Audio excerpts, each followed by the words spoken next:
저처럼 장로교에서 자란 분들은 한 번 구원은 영원한 구원이다라고 배우셨어요. 자, 그렇게 배우시면 손 들어보세요. 네, 손 내리시고. 감리교, 성결교, 순복음은 한 번 구원인 영원한 구원이 아니다 이렇게 배우셨어요. 손 들어보세요. 네, 그래서 오늘부터 제가 시리즈로 한 번 구원은 영원한 구원인가를 다루려고 합니다. 한 번 구원은 영원한 구원이냐라는 질문에 우리가 만약에 그렇다, yes라고 말한다면, 한 번 구원은 영원한 구원이다 라고 말한다면, 여기에 극단적인 한 사이드는 나는 절대 구원을 잃어버릴 염려가 없다. 이건 완전히 보장된 거예요. 그러니까 내가 구원이 보장됐으니까, 구원을 잃어버릴 염려가 없으니까 내가 무슨 짓을 해도 어떻게 살아도 구원은 여전히 따는 거잖아요.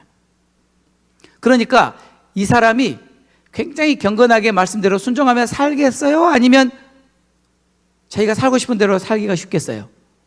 네, 그래서 한 번 구원은 영원한 구원이다라고 확실히 믿게 되면 여기에 극단의 위험은 이런 방종주의로 빠지는 겁니다.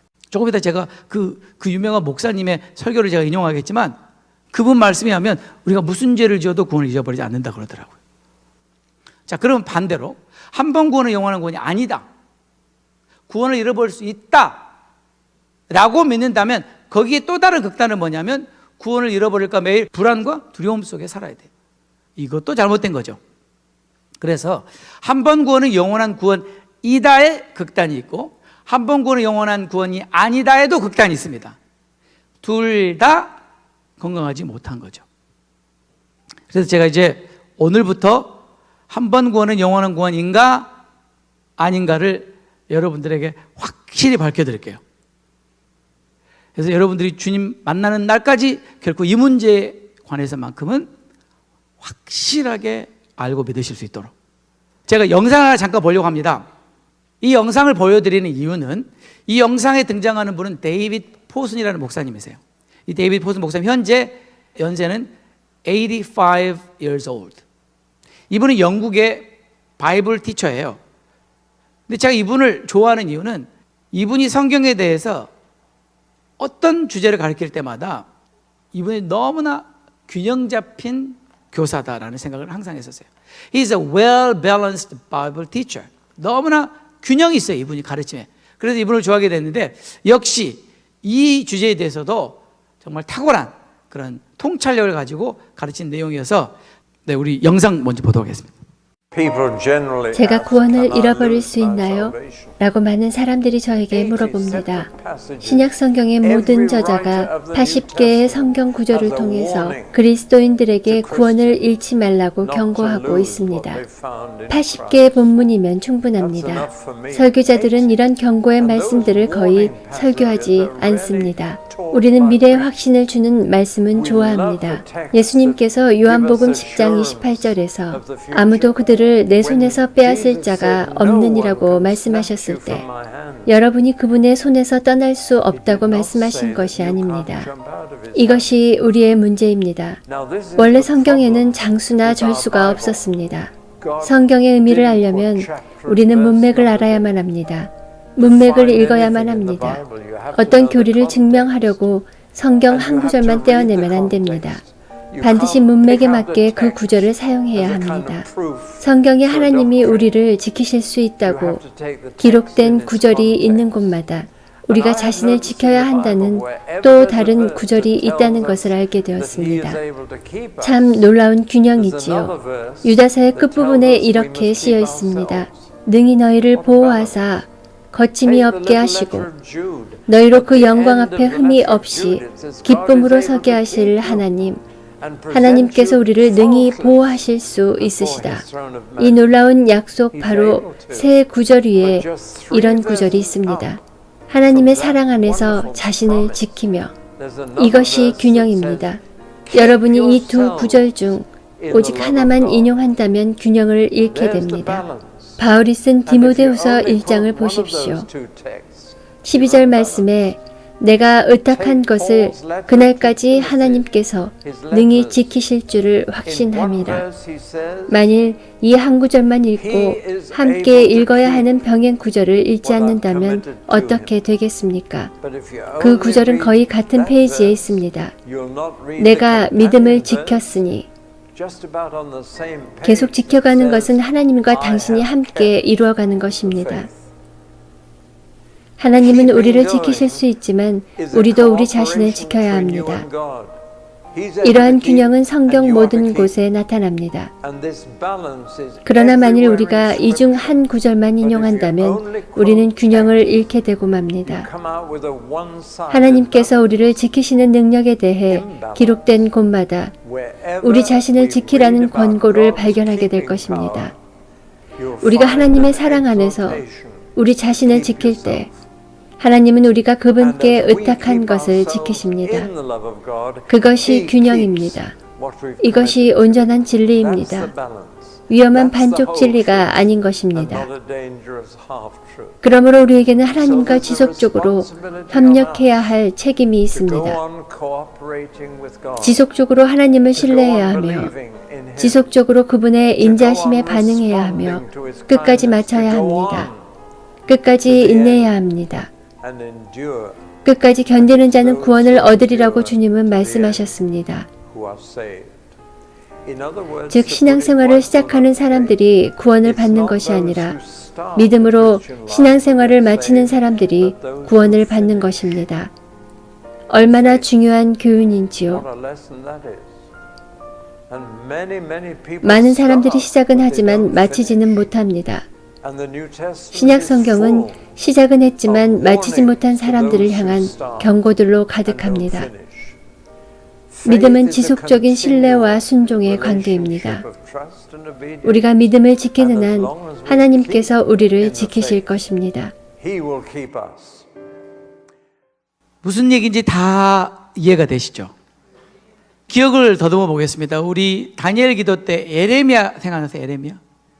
그 예레미야 유명한 토기장이와 진흙의 스토리를 하나님께서 예레미야에게 보여주시면서 예레미야에게 하시고자 하셨던 그 메시지가 뭐였어요? 하나님의 주권을 말씀하시는 거였어요? 아니면 우리의 선택, 우리의 책임을 말씀하시는 거였어요? 맞았어요. 하나님의 주권에 관한 얘기했어요. 그러나 동시에 또 무슨 얘기도 하고 있었어요? 우리의 선택의 이야기도 하고 있어요. 하나님의 주권만을 말하는 것도 아니고 우리의 선택만을 말하는 것도 아니고 하나님의 주권과 우리의 선택이 함께 갈 때만 가능하다는 걸 보여주는 말씀이었다고 말씀드렸잖아요. 그래서 다시 물어보겠습니다. 그러면 우리의 구원은 하나님의 주권에 의한 겁니까? 우리의 선택에 의한 겁니까? 그렇죠. 둘 다죠. 둘 다. 그런데 저처럼 장로교회에서 자란 사람 뭐라고 말해요? 하나님의 주권이라고 말한다. 감리교나 수복음에서 자란 분들은 뭐라고 대답해요? 우리의 선택이라고 대답한다. 근데 성경은 뭐라고 말해요? 둘 다. 둘 다. 만약에 전적인 하나님의 주권에 의해서 모든 게 이루어진다면 인간은 로봇이에요, 로봇. 인간 할 게 아무것도 없어요. 자유의지도 필요 없어요. 하나님이 다 알아서 하시는데 뭐 타러 우리가 굳이 뭐 할 일이 있어요? 없어요. 그것도 잘못된 거고 모든 게 우리가 선택하게 달려있다. 이것도 잘못된 거예요. 그러면 구원은 내 힘으로 얻는 거지 내가 잘 선택해서 얻는 거지 이것도 잘못된 거죠. 지금 우리 데이비드 포스 목사님이 하신 메시지의 포인트가 뭐예요? 둘 다다. 하나님의 주권과 우리의 선택이 같이 가는 것이다. 그 말씀을 쉽게 풀어서 하신 거죠. 그죠? 자, 그러면 오늘부터 저희가 이런 부분을 좀 다뤄보려고 합니다. 그게 뭐냐면 왜 그렇게 많은 신학자들과 목사님들은 한 번 구원은 영원한 구원이라고 가르치실까? 이게 좀 궁금한 거죠. 그리고 그렇게 가르치시는 근거, 성경적인 근거가 무엇인가? 이걸 먼저 살펴보고 그리고 그러면 히브리서에서 정말 구원을 잃어버릴 수 있다고 말한 5번의 경고를 우리가 또 살펴보면 되겠죠. 어때요? 한번 그렇게 해볼까요? 지난주에 우연히 보게 된 이 목사님의 설교는 정말 저를 당황스럽게 만들었어요. 왜냐하면 이 목사님께서 히브리서를 강해를 하시는 도중에 우리가 이 구원을 잃어버릴 수 있다라고 경고하는 히브리서 6장 말씀을 가지고 이분이 뭐라고 말씀하시냐면 이거는 구원을 잃어버릴 수 있다라고 경고한 성경 구절이 아니라는 거예요. 자, 그래서 제가 그분의 성함을 말씀드리긴 좀 곤란하고 좀 알려지신 분이라 괜히 이분에게 폐가 되면 안 되니까. 자, 이분이 히브리서 5장 9절을 이렇게 설명하시는 거예요. 먼저 히브리서 5장 9절을 먼저 보겠습니다. 자, 히브리서 5장 9절을 다 같이 읽겠습니다. 시작. 온전하게 되셨은즉 자기에게 순종하는 모든 자에게 영원한 구원의 근원이 되시고, 영어로 이렇게 되어 있죠. Once made perfect, 예수님을 말씀합니다. He became the source of eternal salvation. He became the source of eternal salvation. 영원한 구원의 source, 근원이 되셨다. 근데 거기서 끝난 게 아니라 for all who obey him. 단서가 뭐예요? 자기에게 순종하는 모든 사람에게 구원의 근원이 되셨다. 조건은 뭐예요? 순종하는 사람에게. 근데 이 목사님께서 뭐라고 설교하셨냐면 한번 들어보세요. 이렇게 말씀하셨어요. 이 5장 9절을 읽으시면서 그분께서는 완전하게 되셨으므로, 예수님을 말하죠, 자기에게 순종하는 모든 사람들에게, 그러면서 이분이 이렇게 물어봐요. 회중들에게 어떤 구원의 창시자가 됐어요? 이렇게 물어봐요. 어떤 구원? 그러니까 대답이 뭐예요? 영원한 구원. 그러니까 이 목사님 말이 구원은 영원한 거예요. 이렇게 말하는 거예요. 그러면서 구원을 한 번 받으면 영원한 거지 왔다 갔다 하는 게 아닙니다. 이렇게 말씀하시는 거예요. 이건 지금 그거 얘기하는 구절이 아니잖아요. 오히려 이 말씀이 진짜 중요한 거는 순종하는 자에게 영원한 구원의 근원이 되신다. 예수님은 순종하는 자에게 영원한 구원의 이유가 되신다. 이걸 강조하는 건데 지금 여기서 구원은 영원한 거다, 지금 그거 말하려고 하는 게 아니잖아요. 진짜 이분은 여기서 중요한 말씀, 순종하는 자에게 라는 말은 언급도 안 했어요.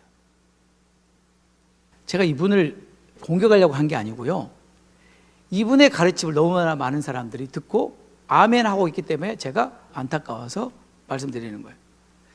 이분이 히브리서 7장 25절을 이렇게 인용하셨어요. 자, 7장 25절 보여주세요.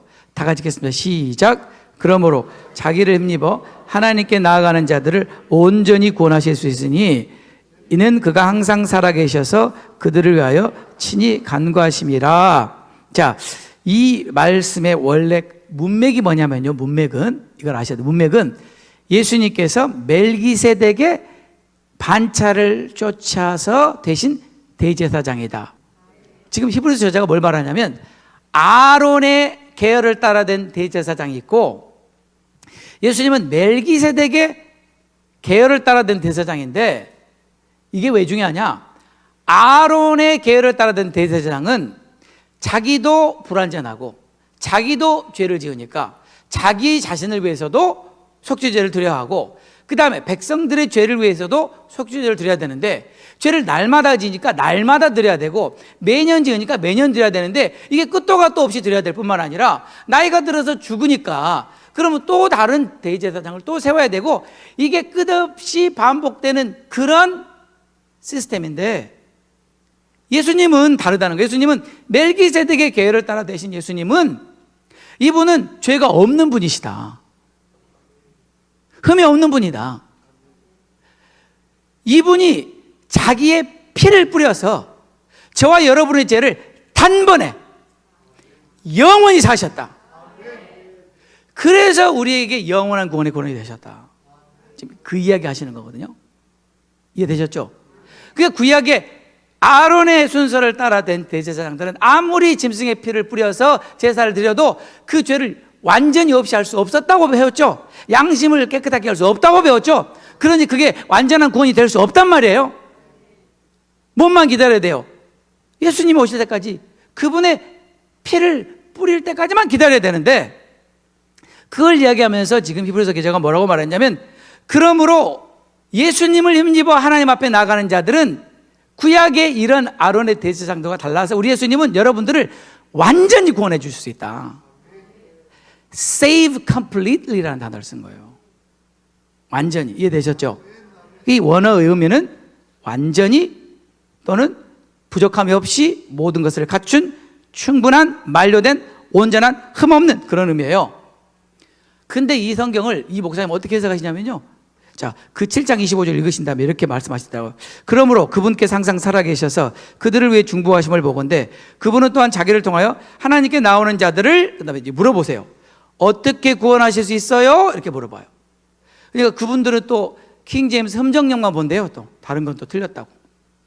근데 거기는 끝까지라고 나와 있어요. 그래서 이 목사님 물으세요. 회중들에게 어떻게 구원하실 수 있어요? 그러니까 회중들이 뭐라고 대답해요? 끝까지.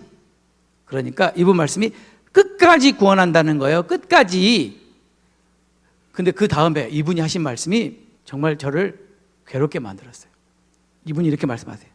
우리가 어떤 죄를 짓던 그것에 상관없이 예수님이 끝까지 구원해 주신다고 지금 히브리서 자체가 이야기하고 있는 겁니다. 이렇게 말하는 거예요. 이분이 하신 말씀 또 한 구절을 더 인용하면 요한복음 5장 24절 인용하시더라고요. 요한복음 5장 24절 보여주세요. 요한복음 5장 24절. 자, 다 같이 요한복음 5장 24절 읽겠습니다. 시작. 내가 진실로 진실로 너에게 이르노니 내 말을 듣고 또 나 보내신 이를 믿는 자는 영생을 얻었고 심판에 이르지 아니하나니 사망에서 생명으로 옮겼느니라. 그렇게 돼 있죠. 사망에서 생명으로 옮겼느니라 이렇게 돼 있죠. 잘 들으셔야 됩니다. 이 목사님 말씀, 사망에서 생명으로 어떻게 되었다고요? 물어보니까 그 성도들이 옮겨졌다 이렇게 대답했겠죠. 그러니까 이 목사님 말씀이 이미 옮겨져서 그 일이 끝났다는 겁니다. 그런 다음에 하신 말씀, 사망의 생명으로 옮겨지고 있다가 아니라 이미 옮겨졌느니라, 이미 끝나버린 거예요. 구원은 이미 끝나버린 겁니다. 이렇게 말씀하셨어요. 우리 사람가지 교성들은 귀가 닳도록 들었어요. 성경에 구원의 세 가지 시제가 나온다. 구원을 이미 얻었다, 사망의 생명으로 옮겼다, 영생을 얻었다. 과거 시제가 있는 것뿐만이 아니라 무슨 시제가 있어요? 현재 시제가 있다. 구원을 이루어 가라. 우리가 구원에 점점 가까이 가고 있다. 그 다음에 무슨 시제가 나와요? 미래 시제, 구원을 얻을. 구원이 여정이라는 것도 모르시는, 구원이 과거의 한 사건으로 끝나버린 거다. 이미 끝나버렸다는 거예요. 이미. 그러니까 할 게 없으니까 아까 그분이 무슨 죄를 지어도 문제될 게 없다, 이런 해괴망측한 결론이 나오는 거예요. 그러면 이제 이 목사님께서 그 다음에 뭘 인용하시냐면, 한 번 구원은 영원한 구원이다를 절대적으로 지지하는 성경 구절을 이분 이제 그때부터 들어요. 한 번 구원은 영원한 구원이라고 주장하는 대다수의 학자들과 목회자들은 반드시 이 구절을 인용합니다. 자, 그 구절을 제가 여러분들에게 소개하겠습니다. 그게 뭐냐면 요한복음 10장 28절 29절이에요. 요한복음 10장 28절 29절. 자, 우리 다 같이 읽어보겠습니다. 내가 저희에게 영생을 주노니 영원히 멸망치 아니할 터요 또 저희를 내 손에서 빼앗을 자가 없느니라. 저희를 주신 내 아버지는 만유보다 크심에 아무도 아버지 손에서 빼앗을 수 없느니라. 아멘. 자, 이 말씀 그대로 이제 직역을 하면 이렇게 되죠. 내가 저에게 영생을 주노니, 예수님께서 저희가 누구냐면 저희는 요한복음 앞에서 내 양은 내 음성을 들으며 나는 저희를 알며 저희는 나를 따르느니라. 그 저희예요. 그죠? 그 저희는 어떤 저희냐면 주님의 음성을 듣고 주님을 따르는 양입니다. 염소 아니에요. 목자의 음성을 듣고 따르는 저희, 그죠? 저희에게 영생을 주노니 영원히 멸망치 아니할 터이요. 그런 다음에 한 번 구원은 영원한 구원이라고 주장하는 모든 분들이 뭐라고 말하냐면 저희를 내 손에서 빼앗을 자가 없다. 어느 누구도 예수님 손에서 양을 빼앗을 자가 없다. 또 반복해서 강조하죠. 내 아버지는 만유보다 크시다. 아버지보다 크신 분이 없다. 아버지는 가장 크고 위대한 분이다. 그러니 아버지 손에서 빼앗을 수도 없다. 그러니 예수님 손에서도 빼앗을 자가 없고 아버지 손에서도 빼앗을 자가 없으니까 우리 구원을 잃어버릴 염려가 있어요, 없어요? 없죠. 당연히 없죠. 왜요? 아무도 우리를 예수님 손에서 빼앗을 수 없으니까. 아버지 손에서 빼앗을 수 없으니까. 이 말은 맞죠. 근데 문제는 뭐냐면 다른 사람이 우리를 예수님 손에서 빼앗는 게 아니고 내 스스로가 예수님의 손을 거부하고 내 길로 가는 거예요. 아까 데이비 포스 목사님이 이런 말씀하십니다. 예수님께서 그들을 내 손에서 빼앗을 자가 없다라고 말씀하셨을 때 우리가 주님의 손에서 떠날 수 없다고 말씀하신 것이 아니다. 다시 말씀드립니다. 예수님께서 그들을 내 손에서 빼앗을 자가 없다라고 말씀하신 것은 우리가 주님의 손에서 떠날 수 없다고 말씀하신 것이 아니다. 우리 스스로가 주님을 거부하고 떠날 수 있다. 무엇 때문에요? 나의 자유의지 때문에. 또 우리는 구원열차 탔다. 구원열차 탔으니까 이 기차는 반드시 천국까지 가게 돼 있다는 거죠. 성경에는요 이런 어넬러지를 쓰지 않아요. 성경에 쓰는 비유는 딱 한 가지인데 달려가는 거예요. 달려가는 거. 내가 달려가는 거예요. 구원의 목적지를 향해서 달려가는 거예요. 이 구원의 여정에 계속 가고 있는 거예요. 근데 가다가 내가 멈출 수 있어요? 없어요? 얼마든지 멈출 수 있어요. 가다가 곁길로 셀 수 있어요? 없어요?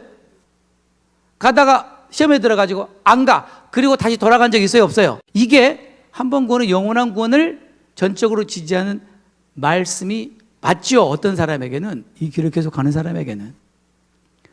근데 우리가 의지적으로 거부하고 돌아서는 그 사람에게는 이건 안 되는 겁니다. 저는 제가 이 말씀을 강조해서 말씀드리는 이유가 있는데요. 제 주위에는 그런 사람이 있어요. 이 장로님 제가 잘 아는 분이세요. 한국에서 유명한 목사님 오시면 그 장로님 댁에서 주무신 분이고 정말 믿음 생활 열심히 했던 분인데 지금 교회도 안 나가고 근데 믿음이고 뭐고 없어요. 아까 데이비 포스 목사님이 뭐라고 말해요? 시작하는 게 중요한 게 아니라 끝까지 마치는 게 중요한 거다. 사도 바울이 내가 나의 달려갈 길을 마쳤다. 내 믿음을 지켰다. 그런 이유로 나에게 의의 면류관이 준비되었다. 그 다음에 또 가장 많이 인용하는 게 로마서 8장 38절 39절입니다. 로마서 8장 38절 39절 우리 다 같이 읽어보겠습니다. 시작. 내가 확신하는 사망이나 생명이나 천사들이나 권세자들이나 현재 일이나 장래 일이나 능력이나 높임이나 기쁨이나 다른 아무 피조물이라도 우리를 우리 주 그리스도 예수 안에 있는 하나님의 사랑에서 끊을 수 없다. 아멘. 끊을 수 없어요. 어느 누구도 하나님의 사랑에서 우리를 끊을 수 없어요. 근데 나는 그 사랑을 뿌리칠 수가 있다니까요. 하나님의 사랑에 문제가 있는 게 아니라 나에게 문제가 있는 건 나에게. 내가 하나님의 사랑을 뿌리치고 돌아서서 얼마든지 내 길로 갈 수 있다니까요. 하나님의 사랑은 변함이 없어요. 그분의 사랑은 결코 실패가 없어요. 그러나 그 사랑을 받아들이느냐 거부하느냐는 내가 하는 거예요. 내가.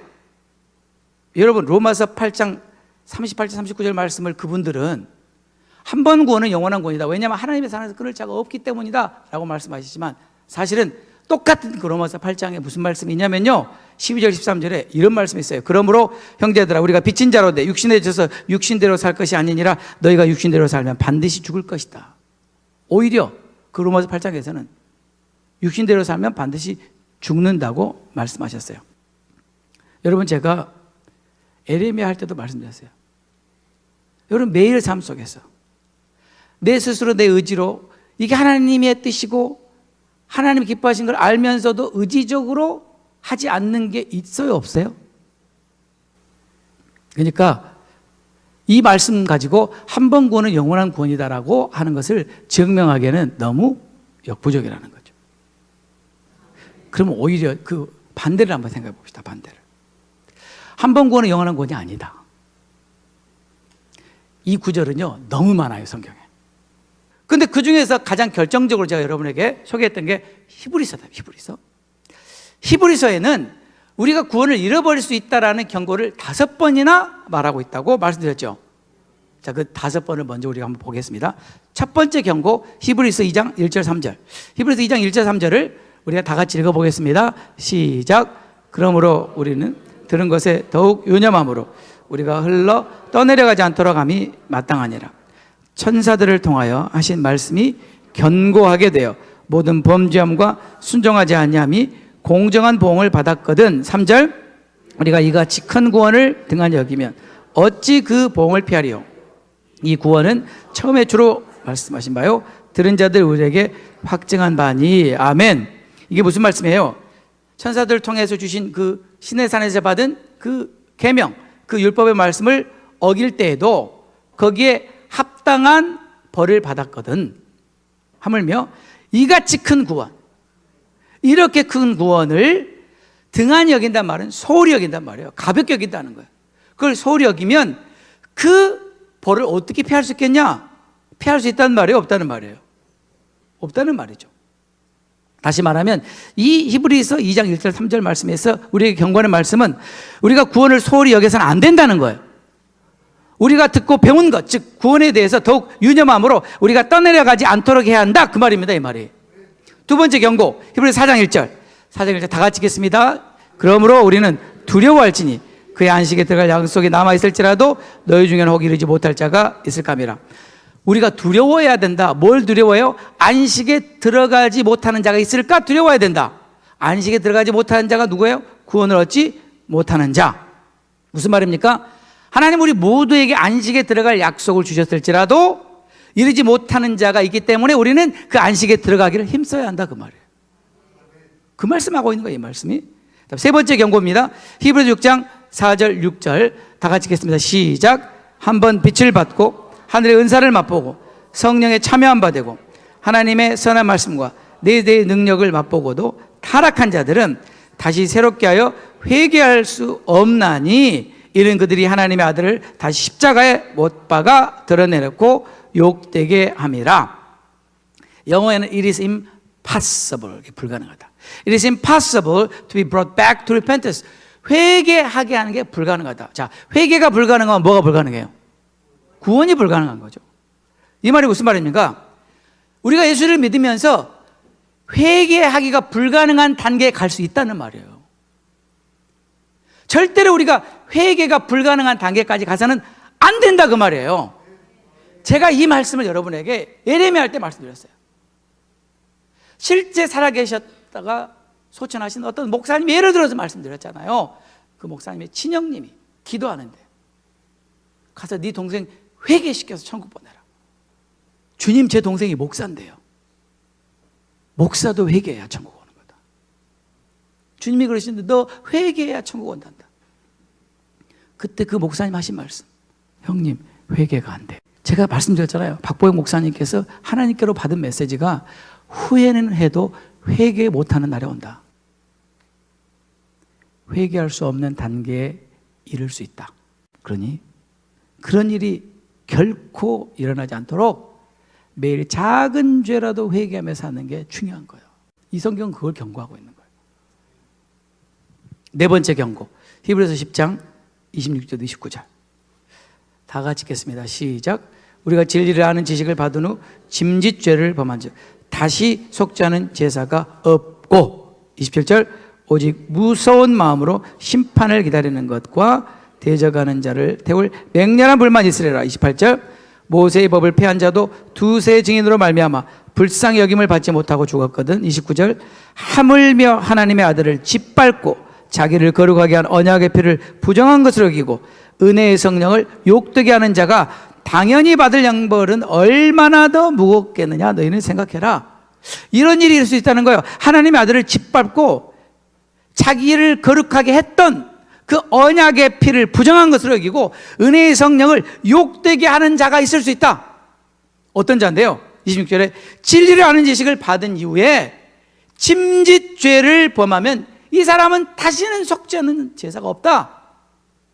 그러면 짐짓이라는 말 무슨 말이냐? 그것은 intentionally, deliberately, 그것이 죄인 것을 알면서도 의도적으로 고의적으로 지는 죄를 말해요.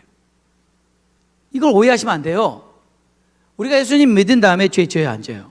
아이, 지어요.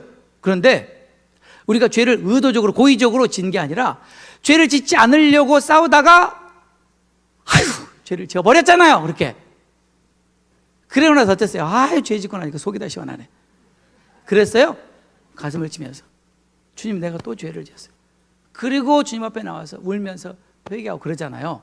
이 죄를 말하는 게 아니라는 거예요. 이 죄를 말하는 게 아니라 deliberately, willfully keep on sinning. 죄를 한 번 짓고 마는 게 아니라 습관적으로 죄를 지어요. 습관적으로. 이런 사람은 다시 속죄 하는 제사가 없다. 다시 속죄 하는 제사가 없다고 하는 걸 보니까 그 전에 속죄 하는 제사의 경험이 있어요, 없어요? 있어요. 그런데 타락한 거예요. 이 사람은 구원 얻을 수 있단 말이에요, 없단 말이에요? 없다는 말이에요. 그럼 이 사람이 구원을 잃어버리는 거예요, 안 잃어버린 거예요? 잃어버린 거죠. 네. 다섯 번째 경고. 히브리서 12장 14절부터 보겠습니다. 다 같이 시작. 모든 사람과 더불어 화평함과 거룩함을 이것이 없이는 아무도 주를 보지 못하리라. 네, 그냥 거기까지 보겠습니다. 잘하는 말씀인데, 거룩함이 없이 주를 볼 수 있어요, 없어요? 거룩함 없이 구원 얻을 수 있어요, 없어요? 이건 제가 이미 진정한 구원론에서 설명했어요. 거룩함 없는 구원은 없어요. 이 거룩함을 어떻게 이루어요? 은혜로만 된다고 그랬잖아요. 내가 거룩함을 이룰 수 있다 그랬어요? 없다 그랬잖아요. 하나님이 하신다 그랬죠. 어떻게? 그분의 은혜로. 우리가 은혜 안에 있을 때만 가능한 거예요. 그래서 로마서 5장 20절 21절 말씀을 제가 읽어드리겠습니다. 로마서 5장 20절 20절 다 같이 읽겠습니다. 시작. 아멘, 아멘, 아멘. 죄가 더한 그 은혜가 더욱 넘쳤다. 그러니까 죄를 많이 지은 사람이 은혜를 더 많이 받은 거예요. 그러니까 죄를 많이 지은 사람일수록 그 죄 용서함 받고 나니까 은혜가 크잖아요. 그죠? 그 죄가 더한 곳에 은혜가 넘쳤다. 그러니까 로마서 6장 1절에서 이런 사람이 나오는 거예요. 그럼 은혜를 더 받으려면 죄를 더 지어버려야 되겠네요. 이런 사람이 나와요, 안 나와요? 나온다니까요. 그래서 6장 1절에 다 같이 읽겠습니다. 시작. 그런지 우리가 무슨 말을 은혜를 더하게 하려고 죄에 거하겠느냐? 그럴 수 없느니라. 죄에 대해 죽은 우리가 어찌 그 가운데 더 살려. 아멘. 그러니까 우리가 죄 가운데 살 수 있어요, 없어요? 그 반대는 은혜 가운데 산다는 얘기죠. 은혜 가운데 거할 때만 우리는 거룩함을 이룰 수 있다. 그러니까 우리에게 필요한 건 뭐예요? 은혜예요, 은혜. 그래서 성경은 우리에게 더 큰 은혜를 주시나니, 더 큰 은혜를 삼아. 어제의 은혜로 절대로 오늘 살 수 없으니까 그날에 족한 그날의 은혜를 구해야 하고, 매일매일 은혜 안에 우리가 머물 때만 우리는 구원을 이루어가는 거예요. 내 안에 거하라. 그러면 나도 너희 안에 거하리. 내 안에 거하지 아니하면 가지처럼 말라져서 잘라내서 불태워버린다. 저와 여러분이 은혜 안에 있을 때만 가능하다는 거예요. 우리가 은혜에서 떨어져 나가면 얼마든지 우리는 구원을 잃어버릴 수 있죠. 왜요? 은혜로 구원을 얻는데 은혜 밖으로 우리가 떨어져 나가면 당연히 우리는 구원을 잃어버릴 수 있는 거죠. 그렇습니다. 결론은 이겁니다. 한 번 구원은 영원한 구원이냐? Yes. 어떤 사람에게? 은혜 안에 거하는 사람에게. 어떤 사람에게? 예수님 말씀을 듣고 순종하는 사람에게. 그 사람에게는 구원은 영원한 거예요. 구원은 결코 철회되지 않아요. 근데 어떤 사람에게는 스스로 내가 그 은혜를 거부하고 돌아서서 죄의 길을 의지적으로 의도적으로 그렇게 가는 사람, 그 사람에게는 구원은 취소될 수 있다. 이걸 성경이 말하고 있는 겁니다. 그러니까 여러분, 은혜 안에 거한다는 게 얼마나 중요한 거예요. 이것처럼 중요한 게 없어요. 우리 해봤잖아요. 내 힘으로는 절대 안 돼요. 구원을 내 힘으로 이루어가요? 아니요. 은혜 안에 머물 때만 가능한 거예요. 제가 옛날에 우리 교회 초창기 때 멤버십에서 아마 이런 얘기를 나눈 적이 있을 거예요. 저희 조직신학 교수님께서 이런 얘기를 해주셨어요. 이 세상에는 두 가지 종교가 있다는 거예요. 두 가지 종교. 하나는 고양이 종교가 있고 하나는 원숭이 종교가 있다. 고양이 종교는 뭐냐? 여러분, 고양이 관찰해보세요. 고양이는요, 새끼는 가만히 있기만 하면 애미가 물고 다니면서 다 해결해 주죠. 고양이 새끼는 가만히 있으면 다 해준다니까. 고양이 새끼는 나는 가만히 있으면 모든 게 돼요. 그게 고양이 종교예요. 원숭이 종교는 뭐냐면요, 원숭이는 죽고 살고 엄마 다리 붙잡아야 자기가 살아요. 깜빡하고 놓치면 떨어지는 거예요. 그러니까 죽기 아니면 살기로 엄마 다리 붙잡고 있어야 사는 거예요. 그게 이제 원숭이 종교예요. 예수님을 믿는 것은 고양이 종교도 아니고 원숭이 종교도 아니에요. 그럼 뭐예요? 우리는 독수리와 같다 그랬어요. 독수리. 무슨 뜻이에요? 성경에 나오잖아요. 독수리가 새끼를 낳아요. 새끼는 가만히 있으면 엄마가 먹을 거 물어다 입에다가 넣어줘요. 그러니까 이 새끼가 난 가만히 있으면 되는구나. 그리고 엄마가 물어다 준 것만 받아 먹었어요. 시간이 지나다 보니까 덩치가 커지고 자기가 있던 둥지가 좁아지게 된 거예요. 하루는 엄마가 또 날라와서 먹을 거 갖고 왔나 보다 하고 입을 딱 벌렸더니 엄마가 그 둥지를 날개로 쳐버리는 거예요. 어느 순간 이 새끼 독수리는 낭떠러지로 급강하는 거예요. 급강. 그때 그 독수리가 뭘 생각했을까요? 세상에 믿을 여자 아무도 없다 생각하는 거예요. 안 하겠어요? 우리가 얼마나 그래요? 하나님 믿다가 하나님 이럴 수가 있습니까? 나를 낭떠러지에 이렇게 떨어뜨리신 하나님 이럴 수가 있습니까? 원망하잖아요. 근데 놀라운 건요, 독수리 새끼가 땅바닥에 떨어지기 직전에 엄마가 하늘에서 급강하에서 날개로 새끼를 싹 받아서 다시 올려챕니다. 그리고는 다시 절벽에 둥지로 싹 갖다 놓습니다. 이 새끼는 완전히 헷갈리는 거예요. 도대체 이 여자가 지금 두 성격을 가진 여자네. 도대체 이전의 여자가 맞는 거예요? 이 여자가 맞는 거예요? 우리가 하나님에 대해서 그런 생각을 할 수 있다. 그리고 또 먹이를 또 갖다 줘요. 또 처음에는 받아 먹을까 말까 하죠. 나 또 칠라고. 근데 안 치고 또 먹여줘요. 또 이거 받아 먹고 저거 받아 먹고 먹다가 또 잊어버리고 살아. 또 컸어요. 그날도 또 먹을 거 줄 줄 알았더니 또 치네. 두 번째는 전에 한번 당한 적 있잖아요. 그때 독수리가 뭐 하는지 아세요? 날개를 치기 시작해요. 살려고. 놀라운 거는 그렇게 해서 날개가 힘을 기르게 되는 거예요. 그래서 독수리는 가장 높이 나는 새가 되는 거예요. 하나님께서 뭐라고 말씀하세요? 오직 여호와를 앙망하는 자는, 오직 여호와를 앙망하는 자는 독수리의 날개치며 올라감 같을 것이요. 이게 바로 예수 믿는 거예요. 이게 바로 예수 믿는 거예요. 그렇습니다. 하나님께서 전적으로 먹여주실 때가 있죠. 그러나 어느 날 하나님께서 네가 날개를 펴, 넌 날개를 쳐서 날아야 해. 그때 날개짓을 해야 되는 거예요. 그때는 하나님이 나를 업고 가시는 게 아니라 내 날개로 날아올라야 돼요. 이게 진짜 기독교입니다. 이게 진짜 예수 믿는 사람의 삶인 것입니다. 여러분 혹시 지금 낭떠러지에 떨어지는 것 같은 느낌 있는 분 계세요? 걱정하지 마세요. 절대 바닥에 떨어져 죽는 일은 없습니다. 그냥 스릴을 진조히 하세요. 왜요? 반드시 날아와서 받쳐 주실 거거든요. 근데 죽기 직전에 딱 죽겠다 싶을 때 그렇게 하세요. 완전한 타이밍. 그런 경험 없으세요? 하루만 더 일찍 오시지. The perfect timing. 왜? 하나님 우리를 너무나 잘하시니까. 그래야 우리 믿음이 잘하니까. 그래야 우리 믿음이 견고해지니까. 한 번 구원은 영원한 구원이냐? 여러분 우리가 성경을 다 봤어요. 이제 여러분은 정말 차원 높은 신앙생활을 하실 수 있어야 돼요. 하나님의 주권은 결코 변함이 없어요.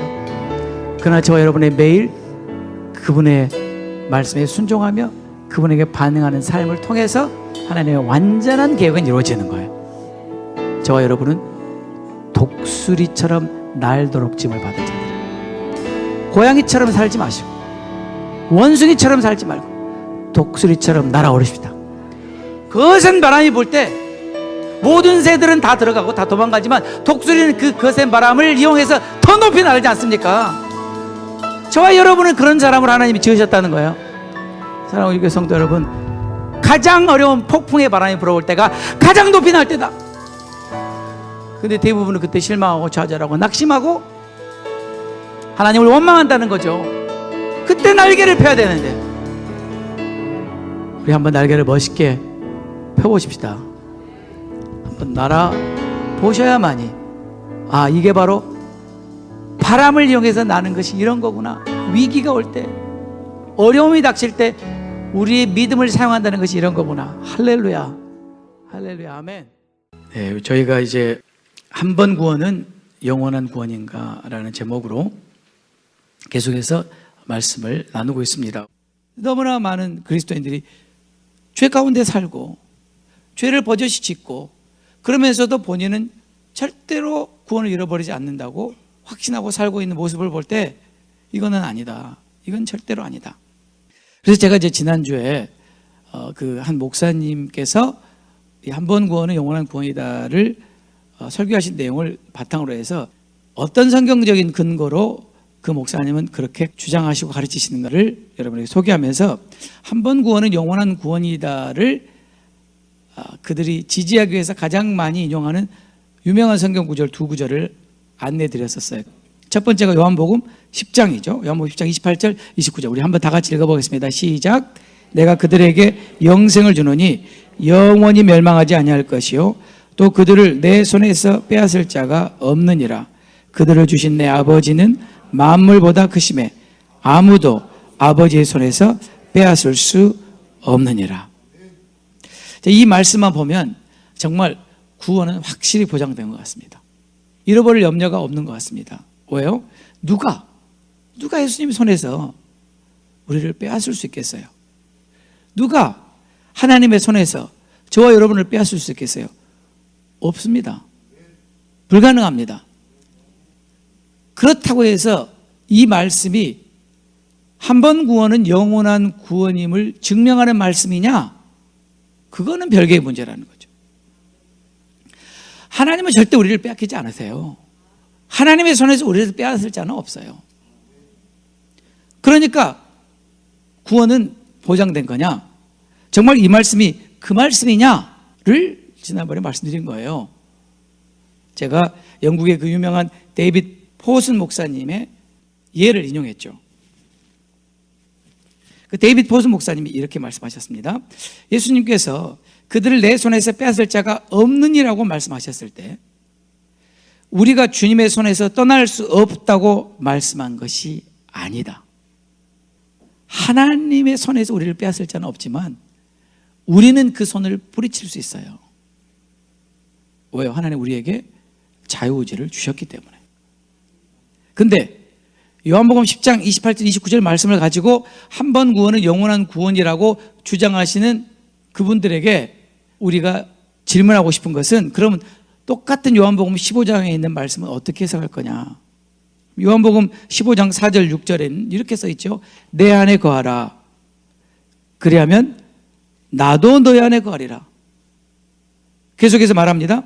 가지가 포도나무에 붙어 있지 아니하면 스스로 열매를 맺을 수 없음 같이 너희도 내 안에 있지 아니하면 그러하리라. 사람이 내 안에 거하지 아니하면 거하는 것, 거하지 않는 것 누구 선택이에요? 저와 여러분의 선택이죠? 아니면 이렇게 말씀하실 필요가 없죠. 사람이 내 안에 거하지 아니하면 가지처럼 밖에 벌어져 마르게 되고 사람들이 그것을 모아다가 불에 던져 사르느니라. 불살라 버린단 말이죠. 저와 여러분이 예수님 안에 거하지 않으면 반드시 가지처럼 버려지게 되고 떨어져 나가서 메마르게 되고 메마른 가지는 장작으로 밖에 쓸 수 없다. 불살라 버린다. 우리가 예수님께 붙어 있지 않고 떨어져 나가면 불살라진다. 이건 어떻게 해석할 거예요? 그러니까 요한복음 10장 28절 29절은 한 번 구원은 영원한 구원을 지지하는 성경 구절이 아닙니다. 또 한 번 구원은 영원한 구원이다를 주장하는 많은 분들이 가장 많이 인용하는 말씀이 로마서 8장 38절 39절 말씀이죠. 우리 이 말씀을 같이 읽어보겠습니다. 내가 확신하노니 사망이나 생명이나 천사들이나 권세자들이나 현재일이나 장래일이나 능력이나 높음이나 깊음이나 다른 어떤 피조물이라도 우리를 우리 주 그리스도 예수 안에 있는 하나님의 사랑에서 끊을 수 없으리라. 아멘 아멘. 100번이고 아멘이죠 이거. 하나님의 사랑에서 우리를 끊을 수 없습니다. 그 어떤 것도. 그렇다고 이 말씀이 한 번 구원은 영원한 구원을 보장하는 말씀이냐? 아니라는 거예요. 왜요? 동일한 이 로마서 8장에서 바울은 정반대 얘기를 합니다. 로마서 8장 13절 14절을 우리가 다 같이 읽겠습니다. 시작. 너희가 육신대로 살면 반드시 죽을 것이로되. 자, 여기서 말하는 너희는 하나님의 자녀들이에요. 구원받은 하나님의 자녀들이에요. 근데 너희가 육신대로 살면 반드시 죽는다. 구원을 얻는단 말이에요? 잃어버린단 말이에요? 영으로서 몸의 행실을 죽이면 살리니 무릇 하나님의 영으로 인도함을 받는 그들은 곧 하나님의 아들이라. 정말 너희가 하나님의 자녀들이라면 하나님의 영의 인도함을 따라 사는 자들이다. 그 자들은 하나님의 사랑에서 누구도 끊을 수가 없다. 그러나 내가 예수님을 믿고 하나님의 자녀가 된 이후에도 내가 육신을 따라 육신대로 살면 반드시 죽는다. 구원을 잃어버릴 수 있다. 그러니까 로마서 8장 38절 39절은 한 번 구원은 영원한 구원을 지지하는 성경 구절이 아니에요. 왜요? 제가 말씀드렸잖아요. 하나님의 사랑은 변함이 없지만 내가 변한다니까요. 내가 그 사랑 뿌리치고 세상을 향해 간다니까요. 이것은 한 번 구원은 영원한 구원을 보장하는 말씀이 아니에요. 그러면 도대체 한 번 구원은 영원한 구원이라는 이 교리가 어디서 나온 건가 도대체? 어디서 시작이 됐고 어떻게 여기까지 오게 된 건가를 한번 파헤쳐 볼 필요가 있지 않겠습니까? 한 번 구원은 영원한 구원이라는 교리가 어디서 나왔냐면요, 이 교리의 출발은 어거스틴이에요. 어거스틴. 그리고 이 교리를 신학화 하신 분이 칼빈 선생님이시죠. 근데 거기에서 시작된 개혁주의 교리를 정리해서 이것을 우리의 고백으로 만든 게 웨스트민스터 신앙고백입니다. 근데 웨스트민스터 신앙고백서는 바로 이 개혁주의 신학을 믿고 따르는 대다수의 교인들이 고백하고 따르는 그리고 신봉하는 교리예요. 그러니까 웨스트민스터 신앙고백서 그러면 사실 그렇게 되면 안 되지만 성경 버금가는 중요성을 가지고 있어요. 이거를 신봉하는 분들에게는 적어도. 근데 웨스트민스터 신앙고백서 제17장에 보면 바로 이 한 번 구원은 영원한 구원이다라는 성도의 견인에 대해서 말하고 있어요. 성도의 견인. 성도의 견인이 뭐냐? 견인이란 말은 perseverance.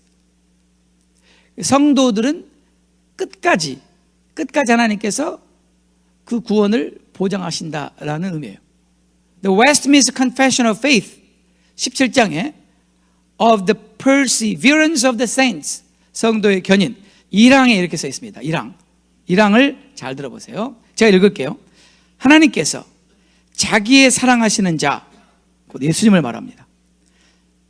자기의 사랑하시는 자 안에서 용납하시고 효과적으로 부르시고 성령으로 거룩하게 하신 자들은 은혜의 상태로부터 전적으로 또는 최종적으로 떨어져 나갈 수 없고 다만 끝까지 그 가운데 확실히 인내하여 영원히 구원을 얻을 것이다.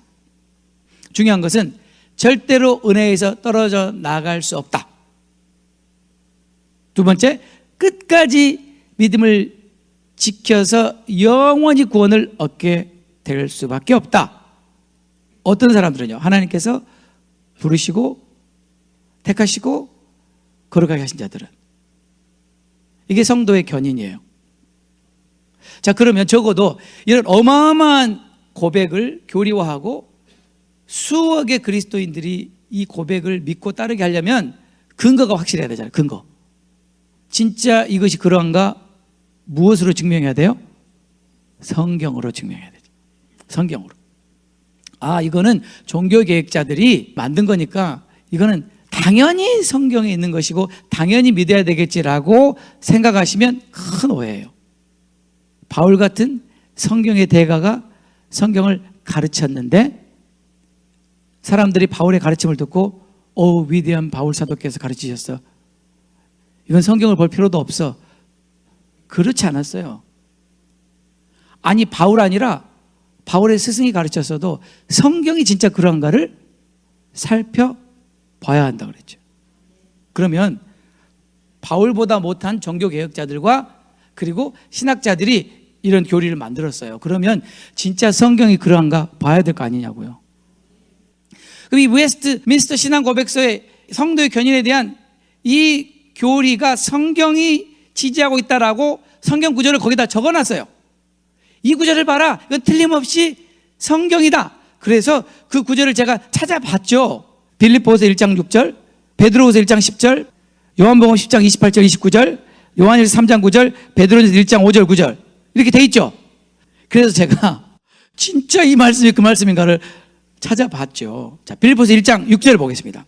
빌립보서 1장 6절. 너희 안에서 착한 일을 시작하신 이가 그리스도 예수의 날까지 이루실 줄 우리가 확신하더라. 아멘. 그러니까 뭔지 모르지만 잃어버릴 염려가 있어요, 없어요? 없어요. 확신한다는 거예요. 언제까지요? 그리스도 예수의 날까지, 예수님 다시 오실 때까지 확신한다. 아멘. 뭔지 모르지만 아멘을 하고 봤어요. 근데 뭐를 확신한다고요? 너희 안에서 착한 일을 시작하신 이가 그 착한 일을 이루실 걸 확신한다. 그러면 저희 질문은 착한 일이 뭔데요? 착한 일이 뭔가를 보려면 문맥을 봐야 돼요. 문맥. 시카고의 그 트리니티 디비니드라는 유명한 학교에 D.A. 칼슨이라는 학자가 있습니다. 개혁주의 신학자로서 신학하는 사람들은 다 아는 학자예요. D.A. 칼슨. 이분이 그 아버님을 인용하면서 유명한 말을 했어요. 이런 말을 했어요. A text without a text is a pretext. 성경을 인용할 때 문맥을 떠나서 문맥과 상관없이 한 구절만 딱 떼서 인용하는 것은 그거는 텍스트가 아니고 프리텍스트다. 그건 구실이고 핑계고 자기 합리화일 뿐이다. 이거 누가 제일 잘해요? 신천지. 이건 이단의 전유물이에요. 우리는 이렇게 해서는 대화 안 돼요. 절대로 안 돼요. 문맥을 떠나서는 절대로 성경 해석은 있을 수 없다. 이거는 LT 성도들은 귀가 닿도록 들었죠. 착한 일이 뭐냐면요, 1절부터 봐야 돼요. 자, 1절부터 볼까요? 1절부터 보겠습니다. 그리스도 예수의 종 바울과 디모데는 그리스도 예수 안에서 빌립보에 사는 모든 성도와 또한 감독들과 집사들에게 편지하노니 하나님 우리 아버지와 주 예수 그리스도로부터 은혜와 평강이 너에게 있을지어다. 내가 너희를 생각할 때부터, 여기서 너희가 누구예요? 빌립보에 사는 모든 성도와 감독들과 집사들. 내가 너희를 생각할 때마다 나의 하나님께 감사하며 간구할 때마다 너희 무리를 인하여 기쁨을 항상 간구하는 이유가 있다. 내가 너희를 생각할 때마다 하나님 감사해요. 빌립보 성도들 위해서 감사해요. 빌립보 성도들 생각하기만 하면 너무 기뻐요. 주님 감사해요 라고 기도하는 이유가 있는데, 그 이유는 너희가 첫날부터 이제까지 복음을 위한 일에 참여하고 있기 때문이다. 빌립보 성도들이 바울이 복음을 전하는 일에 참여하고 있기 때문이다. 그리고는 말하길 너희 안에서 착한 일을 시작하신 이가 그리스도 예수의 날까지 이루실 확신을. 이 착한 일이 뭔 일이에요? 그 다음에 계속해서 7절에서 뭐라고 말해요? 내가 너희 무리를 위하여 이와 같이 생각하는 것이 마땅하다. 내가 빌립보 성도들 너희들을 생각할 때 이렇게 생각하는 것이 마땅한 이유는 너희가 내 마음에 있는데, 그 이유는 나의 매임과 복음을 변명함과 확정함에 너희가 다 나와 함께 은혜에 참여한 자가 되었기 때문이다. 내가 지금 복음을 전하고 복음을 확정하고 그리고 복음을 변명하는 데 있어서 빌립보 교인 너희들이 나와 함께 참여해 주었다. 그러니 내가 얼마나 고마우냐. 이 착한 일을 너희 안에 시작하신 이가 반드시 이루실 것을 내가 확신한다. 이 착한 일이 구원이에요, 아니에요? 개역 한글에는요, 첫날부터 이제까지 복음에서 너희가 교제함을 인함이라.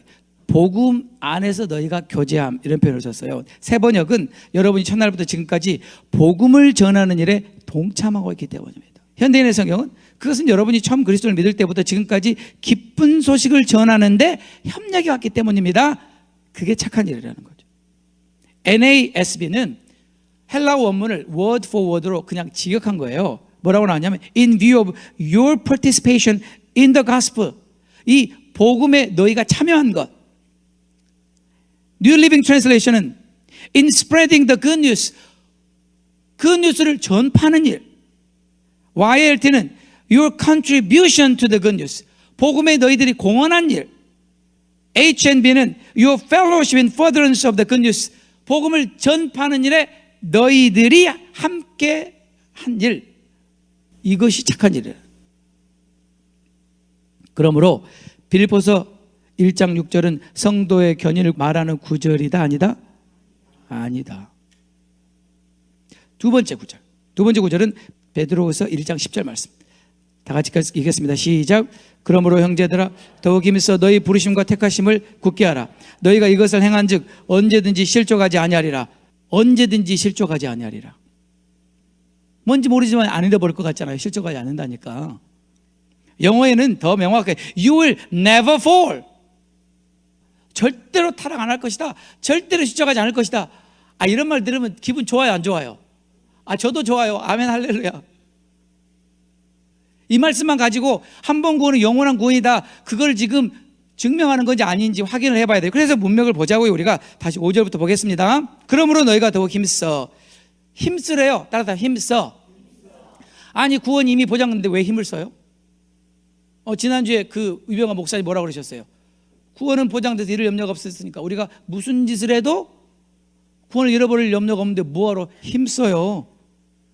보세요. 우리가 힘을 쓰는 정도가 아니라 더욱 힘쓴대요. 더욱 힘써 너희 믿음의 덕의 지식의 절제를 인내를 인내의 경건의 형제 우애의 사랑을 더하라. 이렇게 말했죠? 그리고는 뭐라고 말해요? 이런 것이 너희에게 있어. 이런 것이 뭔데요? 믿음의 덕, 지식, 절제, 인내, 경건, 형제 우애, 사랑. 이런 것들이 너에게 있어 흡족한 즉 너희로 우리 주 예수 그리스도를 알게 게으르지 않고 예수님을 아는 데 있어서 게으르지 않고 열매 없는 자가 되지 않게 하려는 것이다. 열매 없으면 어떻게 돼요? 네, 찍어서 던져버려서 불에 타요. 열매 없으면. 열매 없는 자가 되지 않기 위해서는 어떻게 해야 돼요? 힘써야 돼요. 뭘 힘써야 돼요? 믿음의 덕, 지식, 절제, 인내, 경건, 형제 우애, 사랑. 그러면 이 말씀이 성도의 견인을 지지하는 말씀인가? 계속 보시면 이런 것이 없는 자는 맹인이라 멀리 보지 못하고 그의 옛죄가 깨끗하게 된 것을 잊었느니라. 그러므로 형제들아 너희가 더욱 힘써. 얼마나 힘써요? 더욱 힘써 너희 부르심과 택하심을 굳게 하라. 성도의 견인은 성도의 부르심과 택하심이 이미 보장된 거거든요. 더 이상 여기에 대해서 우리가 터치할 필요가 없는 거예요. 근데 이 말씀 뭐라고 그러냐면 너희 부르심과 택하심을 힘써 굳게 해라. 어떻게 함으로요? 이것들을 행함으로. 믿음의 덕, 지식, 절제, 인내, 경건, 형제 우애, 사랑. 이것들을 행함으로. 너희가 이것을 행한 즉 언제든지 실족하지 아니하리라. 자, 이 말씀은 절대로 구원을 잃어버리지 않는다가 아니라 정반대로 너희 부르심과 택하심을 믿음의 덕, 지식, 절제, 인내, 경건, 형제 우애, 사랑. 이것들을 행함으로 너의 부르심과 택하심을 더 굳게 힘써 굳게 하면 절대로 떨어지지 않을 것이다. 그러니까 절대로 떨어지지 않을 것이다. 이 조건이 뭐예요? 이 일을 행하면. 그럼 이 일을 행하지 않으면요? 떨어질 수 있다. 그러면 이 말씀은 성도의 견인을 서포트하는 말씀이 아니에요. 오히려 반대예요. 이것을 행하면 떨어지지 않을 것이다. 세 번째로 한 번 구원은 영원한 구원이다의 가장 인기 성경 구절 요한복음 10장 28절 29절 우리가 이미 봤죠 지난주에. 근데 또 봐야 돼요. 왜냐하면 이게 워낙 핵심 구절이니까. 우리 다 같이 읽겠습니다. 요한복음 10장 28절 29절 시작. 내가 그들에게 영생을 주노니 영원히 멸망하지 아니할 것이요 또 그들을 내 손에서 빼앗을 자가 없느니라. 그들을 주신 내 아버지는 만물보다 크심에 아무도 아버지 손에서 빼앗을 수 없느니라. 아멘 아멘 아멘 아멘. 얼마나 은혜가 돼요. 근데 이 말씀이 진짜 한 번 구원은 영원한 구원을 지지하는 말씀이냐? 여기서 우리가 몇 가지 중요한 질문을 해봐야 됩니다. 문맥을 이야기. 첫 번째 질문은 뭐냐면 예수님께서 내가 그들에게 영생을 준다 그랬습니다. 그들이 누구죠? 그들? 바로 앞절에 뭐라고 나오냐면요, 이렇게 나와요. 바로 앞절에 내 양은 내 음성을 들으며 나는 저들을 알며 저들은 나를 따르느니라. 저희가 누구냐면요, 예수님의 음성을 듣고 예수님을 따라가는 예수님의 양들이에요. 그들에게 내가 영생을 준다 그랬어요. 아무한테나 영생을 주는 게 아니라 내가 영생을 주는 대상은 내 음성을 듣고 따라오는 내 양들에게 주지 염소한테 안 준다. 그 다음에 질문이 뭐냐면 이 영생을 주노니, 그 영원한 생명이거든요. 영원한 생명을 주노니 영원히 멸망하지 아니할 것이요 그랬어요.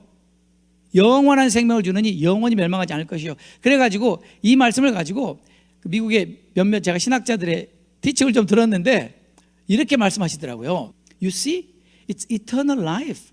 Don't you understand? It's eternal. 이게 영원한 생명이라고 그랬지 않냐? 그러니까 절대로 잃어버리지 않는다는 거예요. 그래서 이것을 우리가 한번 증명해 보도록 하겠습니다. 이 생명이 영원한 생명이므로 결코 잃어볼 수 없는 것인가?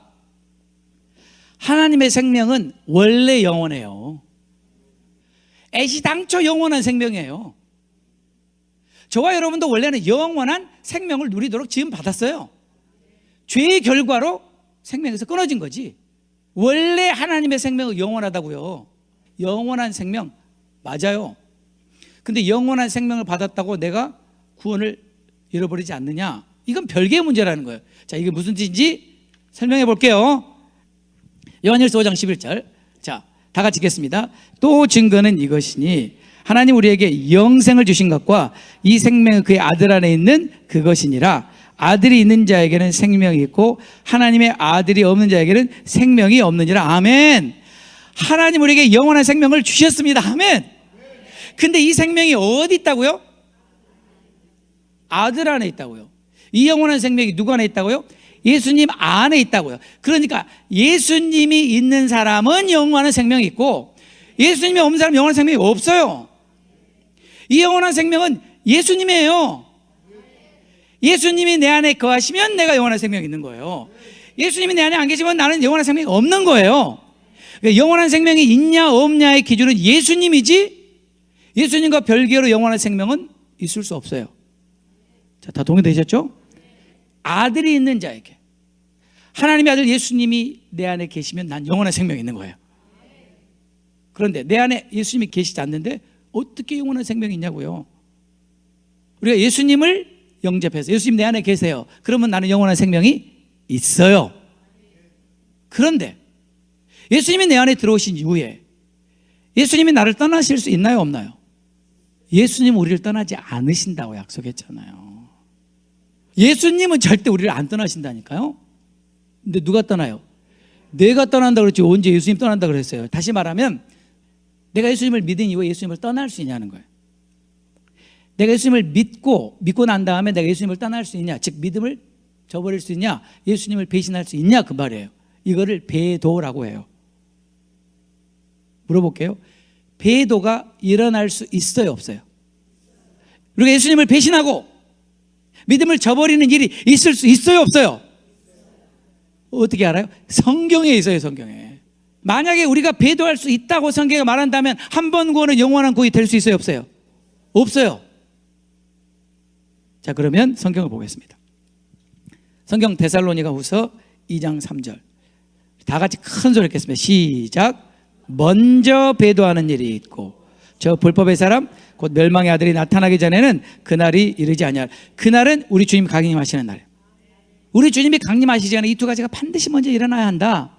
그래야 주님이 오신다. 그 반드시 일어날 두 가지, 하나가 배도고 또 하나가 적그리스도의 출현이라고 제가 이미 설명드렸죠. 그래서 지금 미국은 교단 차원에서 배도가 일어나고 있고 전 세계적으로 배도가 지금 일어나고 있어요. 그러므로 우리 주님 오시기 전에 지금 우리가 마지막으로 기다리는 사인이 뭐예요? 적그리스도의 출현이에요. 이 말씀을 다시 읽으세요. 다 같이 읽겠습니다. 누가 어떻게 하여도 너희가 미혹되지 말라. 즉 미혹한단 말이 안 한단 말이에요. 미혹한단 말이에요.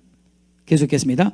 먼저 배도하는 일이 있고, 먼저 배도하는 일이 있고. 성경이 배도한 일이 있다 그래요 없다 그래요? 배도하는 일이 있다. 도를 배신하는 거예요. 그 말은 내가 이미 도를 믿었어야 배신을 하든지 말든지 할 거 아니에요? 아니 예수님을 믿었으니까 그 믿음을 배신하는 일이 있을 거 아니냐는 거예요. 이거 원어를 찾아보면 원어는 다른 뜻이 없어요. 그거예요. 아포스타시아, 변절, 배교. NASB는 the apostasy. 킹 제임스 버전은 falling away. 분명하게 도를 저버리는 배도의 뜻이에요. 새 번역은 믿음을 배신하는 일. 현대인의 성경은 하나님을 배반하는 일.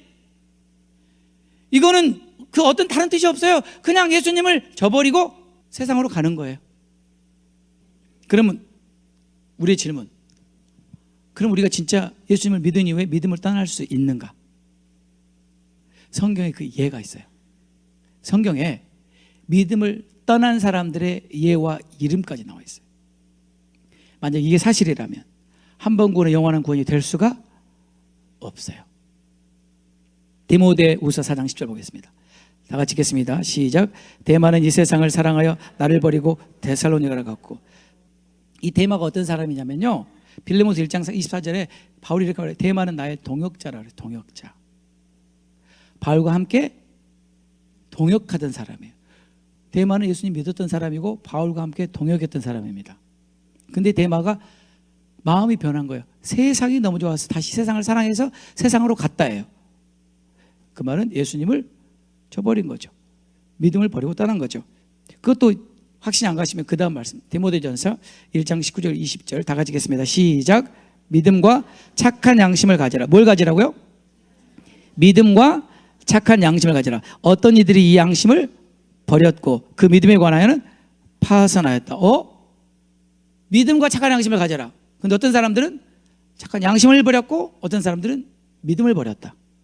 근데 그 이름까지 말해요. 그 가운데 후메네오와 알렉산더가 있다.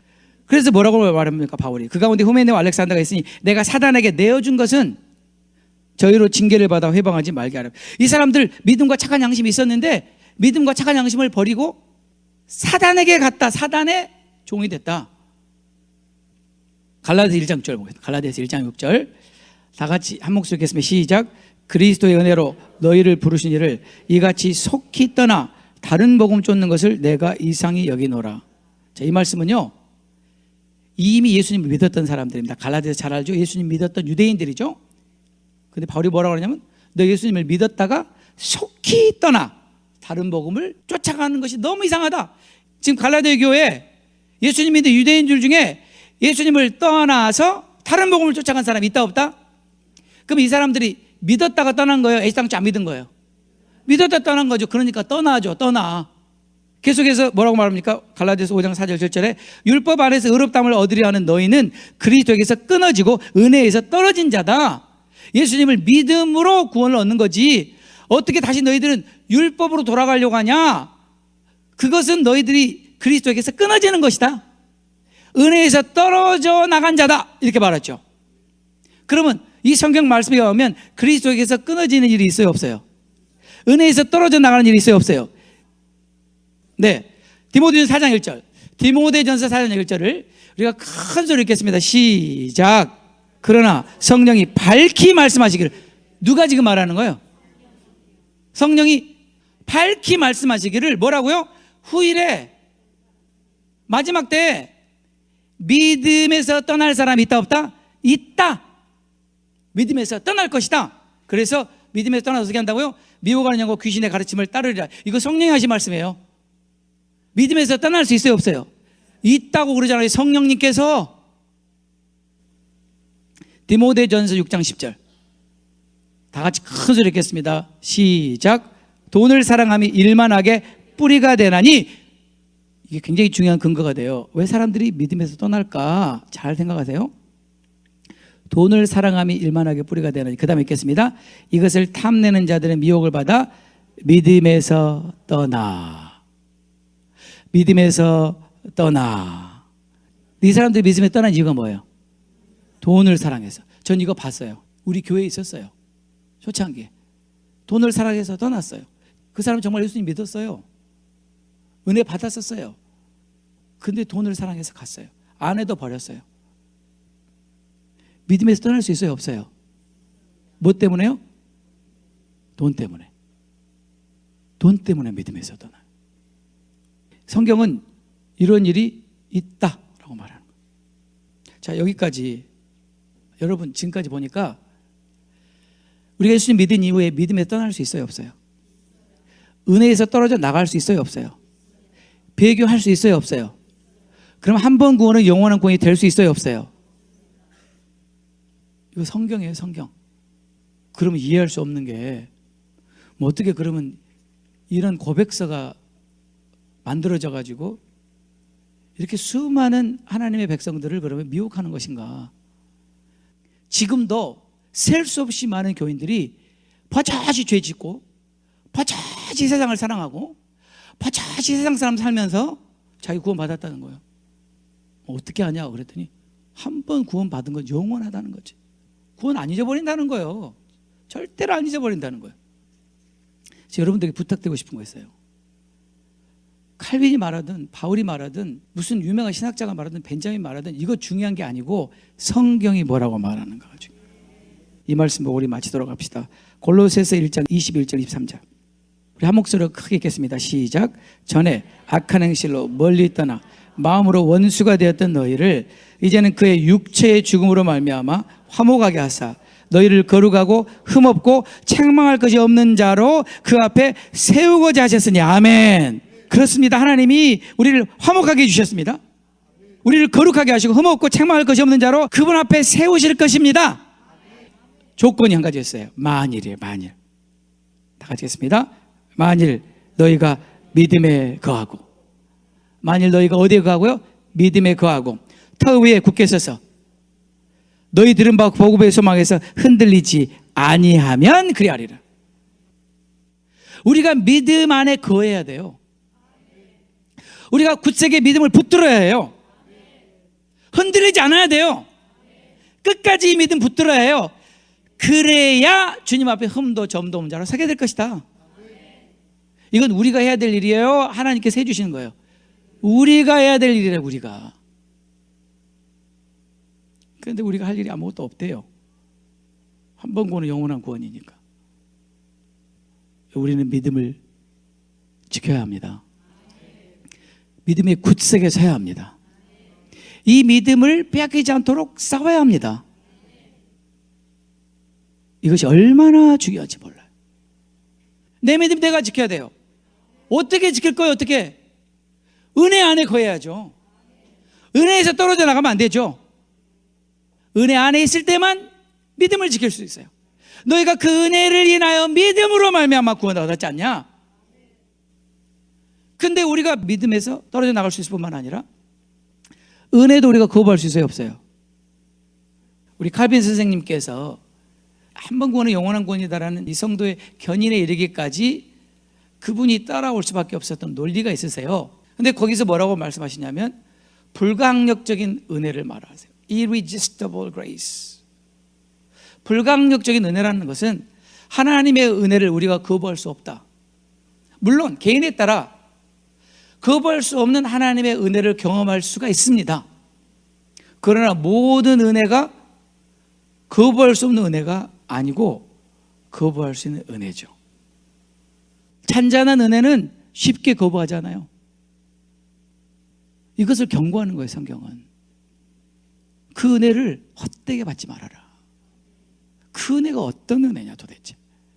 그 은혜 안에서 믿음으로 구원 얻었으니 그 은혜 안에 거하고 믿음에 굳게 서서 절대 믿음에 요동하거나 흔들리거나 믿음에서 떠난 일이 없도록 싸워야 한다. 힘써야 한다. 그러니 사랑과 즐길 성도 여러분,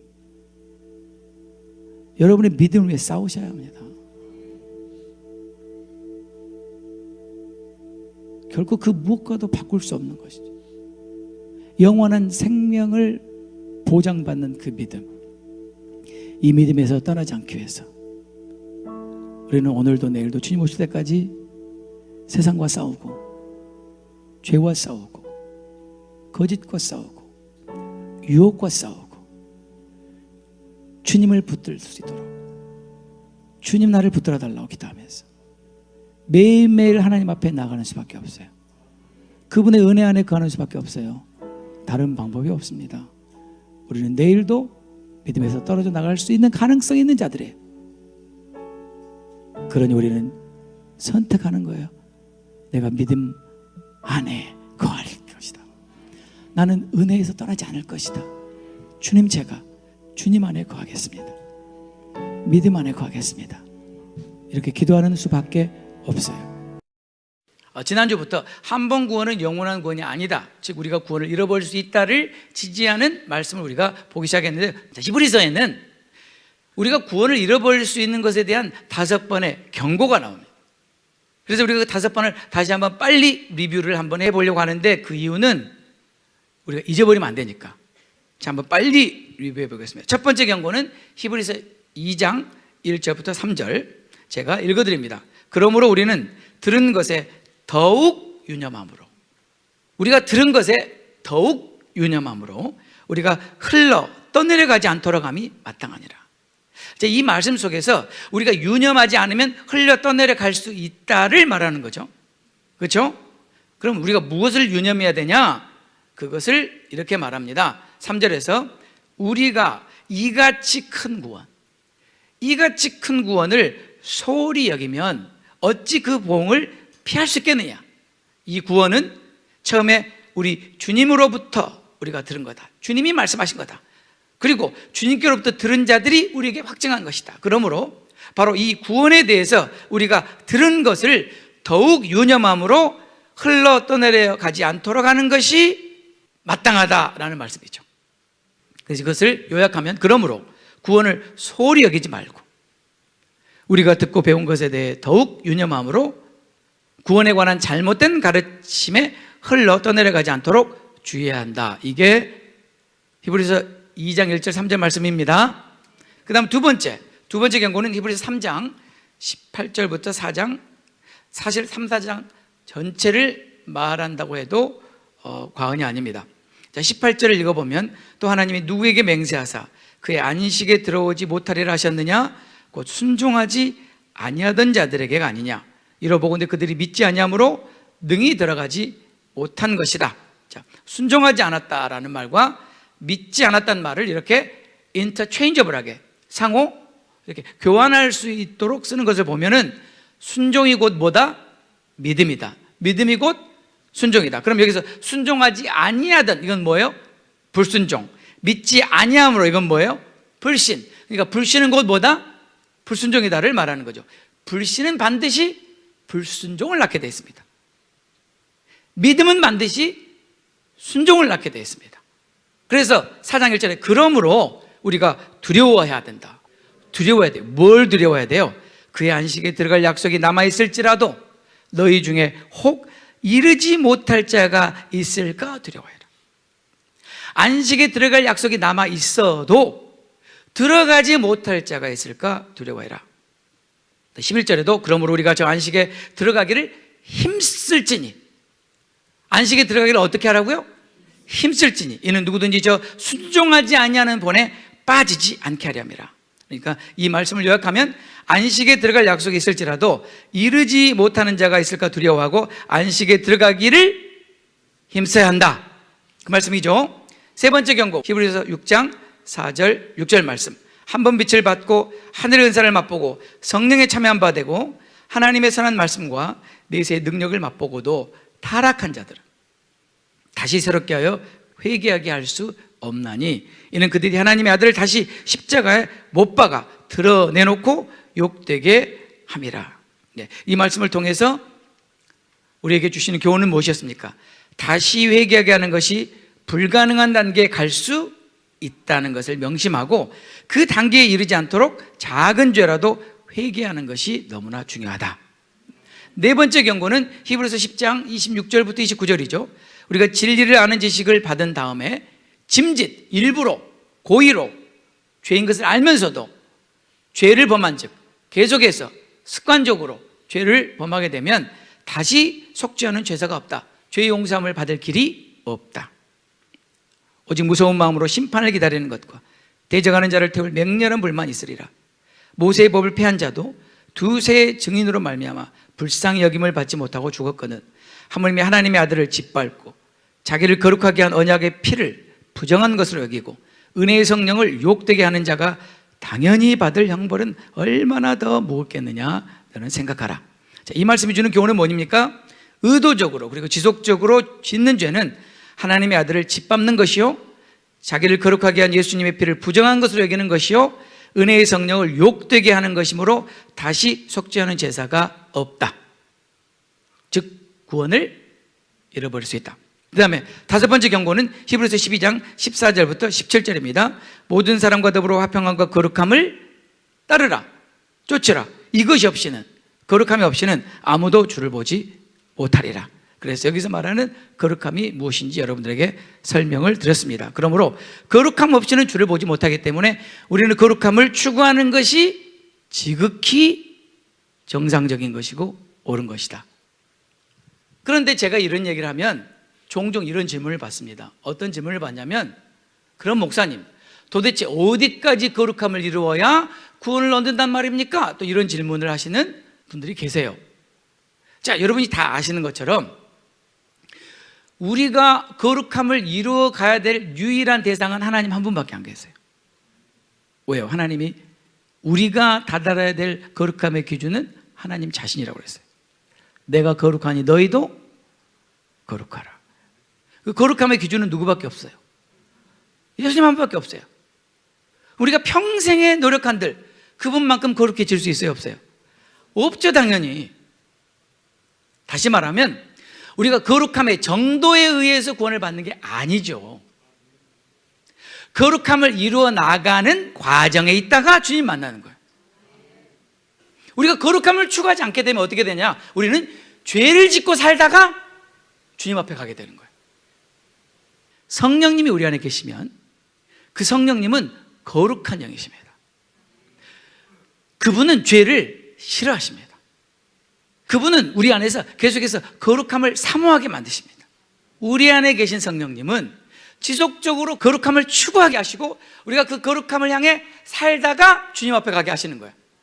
우리가 얼만큼 거룩함을 이루었느냐가 중요한 게 아니라 거룩함을 추구하며 살았느냐가 중요한 거고, 그 일은 성령님이 하신다는 거죠. 자, 그래서 우리가 이 5가지 히브리서에 나와 있는 경고를 보았습니다. 자, 그러면 이제 오늘은 그 5번의 경고 중에 히브리서 3장 4장을 보려고 해요. 사실은 3장 4장 전체가 그 얘기인데, 그런데 제가 오늘 이것을 여러분들에게 자세히 설명해 드리도록 하겠습니다. 먼저 우리가 아까 읽었던 18절 말씀과 우리가 4장 11절 말씀을 한번 읽어보도록 하겠습니다. 먼저 18절부터, 또 하나님이 누구에게 맹세하사 그의 안식에 들어오지 못하리라 하셨느냐. 하나님이 맹세하사 안식에 들어오지 못하리라 하셨느냐. 곧 순종하지 아니하던 자들에게 아니냐. 불순종한 사람들, 이 사람들 누군지 지금 제가 설명하려고 합니다. 이러보건대 그들이 믿지 아니하므로 불신 때문에 능히 들어가지 못한 것이다. 1절에, 4장 1절에 그러므로 우리는 두려워할지니 그의 안식을 들어갈 약속에 남아있을지라도 너희 중에는 혹 이르지 못하는 자가 있을까 함이라. 그 다음에 11절에 그러므로 우리가 저 안식에 들어가기를 힘써야 한다라고 말하죠. 자, 우리가 이제 이 말씀을 이해하려면 여기서 말하는 그들이 누군가, 이 그들이 누군가를 이해하려면 히브리서 3장 15절부터 17절을 봐야 돼요. 자, 그래서 히브리서 3장 15절부터 17절까지 우리 한 목소리 읽어보겠습니다. 시작. 성경에 일렀을 때 오늘 너희가 그의 음성을 듣거든 경노하시게 하던 것 같이 너희 마음을 완고하게 하지 말라 하였으니 듣고 경노하시게 하던 자가 누구냐? 모세를 따라 애굽에서 나온 모든 사람이 아니냐. 자, 그들이 누구예요? 모세를 따라 애굽에서 나온 모든 사람, 이스라엘 백성. 출애굽한 이스라엘 백성이죠. 그렇죠? 그 다음에 17절, 또 하나님이 40년 동안 누구에게 노하셨냐? 그들의 시체가 광야에 엎드러진 범죄한 자들에게 아니냐? 그들이 누구예요? 이스라엘 백성들, 출애굽한 이스라엘 백성들. 됐죠? 그러면 출애굽한 이스라엘 백성들에게 지금 히브리서 3장은 뭐라고 말하냐면 하나님께서 내 안식에 들어오지 못하리라고 맹세하셨다는 거예요. 그리고 그들은 못 들어갔다는 거예요. 근데 그들이 누군데요? 출애굽한 이스라엘 백성들이에요. 근데 그들은 어떤 약속을 받았는데요? 들어갈 것이라는 약속을 받았거든요. 근데 못 들어갔다는 거예요. 그럼 하나님께서 이랬다 저랬다 하시네요. 들어간다고 하셔놓고 왜 또 못 들어간다고 하시냐는 거죠. 도대체 이게 무슨 조화냐? 우리가 이것을 이해하기 위해서 우리가 다시 성경으로 돌아가 봅니다. 그렇죠? 자, 우리가 고린도전서에 가보면은 이 사람들에 대한, 이 출애굽한 이스라엘 백성들에 대한 아주 중요한 열쇠를 우리에게 제공해 줍니다. 자, 한번 보도록 하겠습니다. 자, 고린도전서 10장 우리가 잘 아는 말씀인데 오늘 우리가 다시 읽는 이유는 이게 굉장히 중요하기 때문입니다. 자, 고린도전서 10장 1절부터 보겠습니다. 형제들아, 나는 너희가 알지 못하기를 원하지 아니하노니. 항상 이런 표현이 나오면 무슨 뜻이에요? 네, 반드시 알아야 한다. 뭘 알아야 되냐면 우리 조상들이 누구예요? 이스라엘 백성들이 다 구름 아래 있고 바다 가운데로 지나며 모세에게 속하여 다 구름과 바다에서 세례를 받고 다 같은 신령한 음식을 먹으며 다 같은 신령한 음료를 마셨으니 이는 그들을 따르는 신령한 반석으로부터 마셨는데 그 반석은 곧 그리스도시다. 이게 지금 무슨 말이냐면요, 출애굽한 이스라엘 백성들이 세례받고 그리고 예수님을 통해서 신령한 음식과 음료를 먹고 마셨다는 거예요. 구원 얻은 백성이라 그 말입니다. 맞습니다. 하나님께서 이스라엘 백성들을 출애굽하실 때 어떻게 하셨어요? 짐승의 피를 문설주와 임방에 뿌리고 그리고는 그 죽음의 사자가 패스오버하게 하셨죠. 그렇죠? 그래서 하나님께서 짐승의 피, 즉 예수님의 피로 장차 구원할 우리를 예표하시는 그 사건을 통해서 이스라엘 백성들을 구원하신 다음에 출애굽시키셨죠. 어떻게 해요? 홍해를 건너시면서 어마어마한 기적을 베푸시면서. 그렇죠? 근데 그 사건을 바울은 뭐라고 그랬냐면 세례받았다는 거예요. 그 다음에 홍해를 건너서 어떻게 했다고요? 만나를 먹었다는 거예요. 또 신령한 음료를 마셨다는 거예요. 그분은 예수 그리스도시다. 뭘 말하냐면요, 출애굽한 이스라엘 백성들이 구원받은 하나님의 자녀다 그 말이에요. 구원받은 하나님의 자녀 맞죠? 그리고 이들은 반드시 가나안 땅으로 들어갈 약속을 받았죠? 근데 어떻게 된 거예요? 그 다음 보겠습니다. 5절 다 같이 읽겠습니다. 그러나 그들의 다수를 하나님이 기뻐하지 아니하셨으므로 그들이 광야에서 멸망을 받았느니라. 얼마나 다수죠? 두 사람 빼고 다예요. 말이 다수지 다예요, 다. 우리는 여기서 심각한 고민을 해야 되는데 어떻게 어렵게 애굽에서 구원을 했잖아요. 그렇죠? 근데 이들이 다 멸망당했어요, 광야에서. 구원 얻은 이스라엘 백성들입니다. 가나안 땅에 들어갈 것이라고 약속을 받은 이스라엘 백성들인데 광야에서 다 죽었단 말이에요. 이거 어떻게 해석해야 되는 거예요, 이거를? 여러분, 이 구약에서 일어난 이 출애굽 사건은 모든 학자들이 똑같이 동의해요. 신약이 우리의 구원을 예표하는 거예요. 근데 이스라엘 백성들이 구원 얻은 다음에 다 죽었다니까요. 뭐 때문에? 죄 때문에. 가나안 땅에 못 들어갔어요. 안식. 이거는 단적으로 우리도 구원을 잃어버릴 수 있다를 보여주는 거라니까요. 이거보다 더 확실한 증거가 어디 있어요? 이것보다. 근데 이들이 왜 광야에서 다 멸망당했냐면 네 가지 죄 때문이라고 7절부터 10절 말합니다. 우리가 보겠습니다. 그들 가운데 어떤 사람들과 같이 너희는 우상 숭배하는 자가 되지 말아라. 기록된 바 백성이 앉아서 먹고 마시며 일어나 뛰논다 함과 같으니라. 우상 숭배는 하나님께서 기가 닳도록 말씀하셨어요. 너희들이 가나안 땅에 들어가 우상 숭배하지 말아라 그랬더니 광야에서부터 우상 숭배를. 그 다음에 우상 숭배를 항상 같이 가는 항상 동절의 양면 같은 게 뭐라고 그랬어요? 음행. 8절 그들 중에 어떤 사람들이 음행하다가 하루에 2만 3천 명이 죽었나니 우리는 그들과 같이 음행하지 말자. 9절 그들 가운데 어떤 사람들이 주를 시험하다가 뱀에게 멸망하였나니 우리는 그들과 같이 시험하지 말자.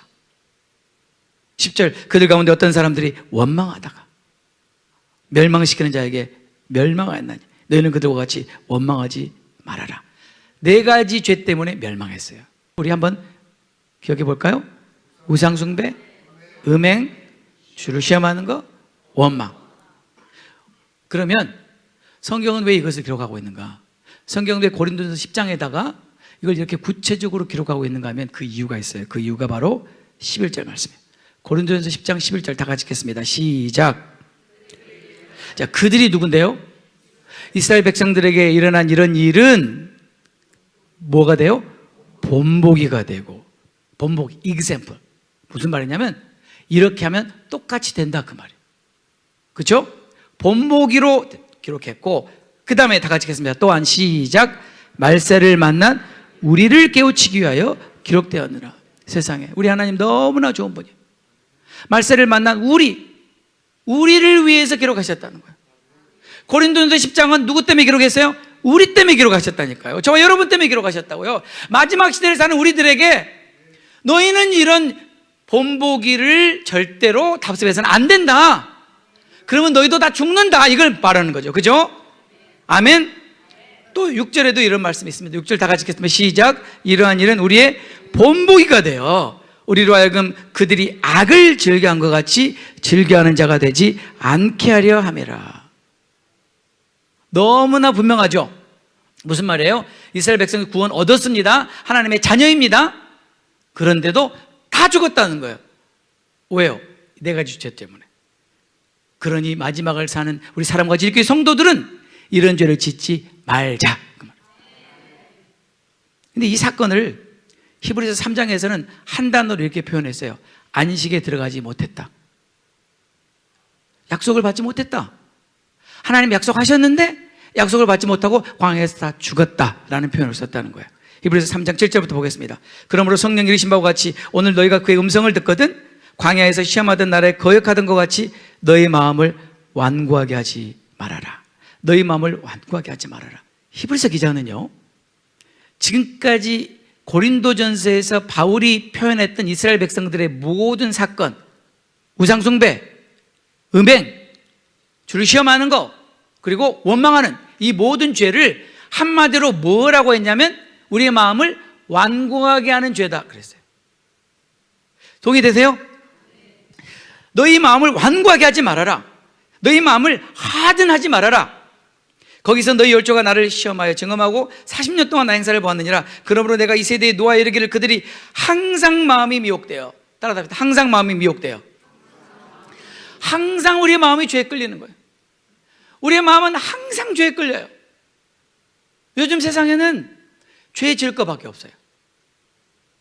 죄 짓지 않고 하루를 보내는 게 기적과 같은 그런 세상이에요. 보이는 거, 들리는 거, 모든 것은 우리의 마음을 죄로 끌어당기는 것들이잖아요. 우리의 마음이 항상 미혹되어 하나님의 길을 알지 못하고 내 길, 죄의 길을 갈 수밖에 없는 그런 상황을 지금 말하고 있는 거예요. 그래서 11절에 내가 노하여 맹세한 바와 같이, 하나님이 노하에서 맹세하신 바와 같이 그들은 내 안식에 들어오지 못하리라. 그들은 구원 얻지 못하리라.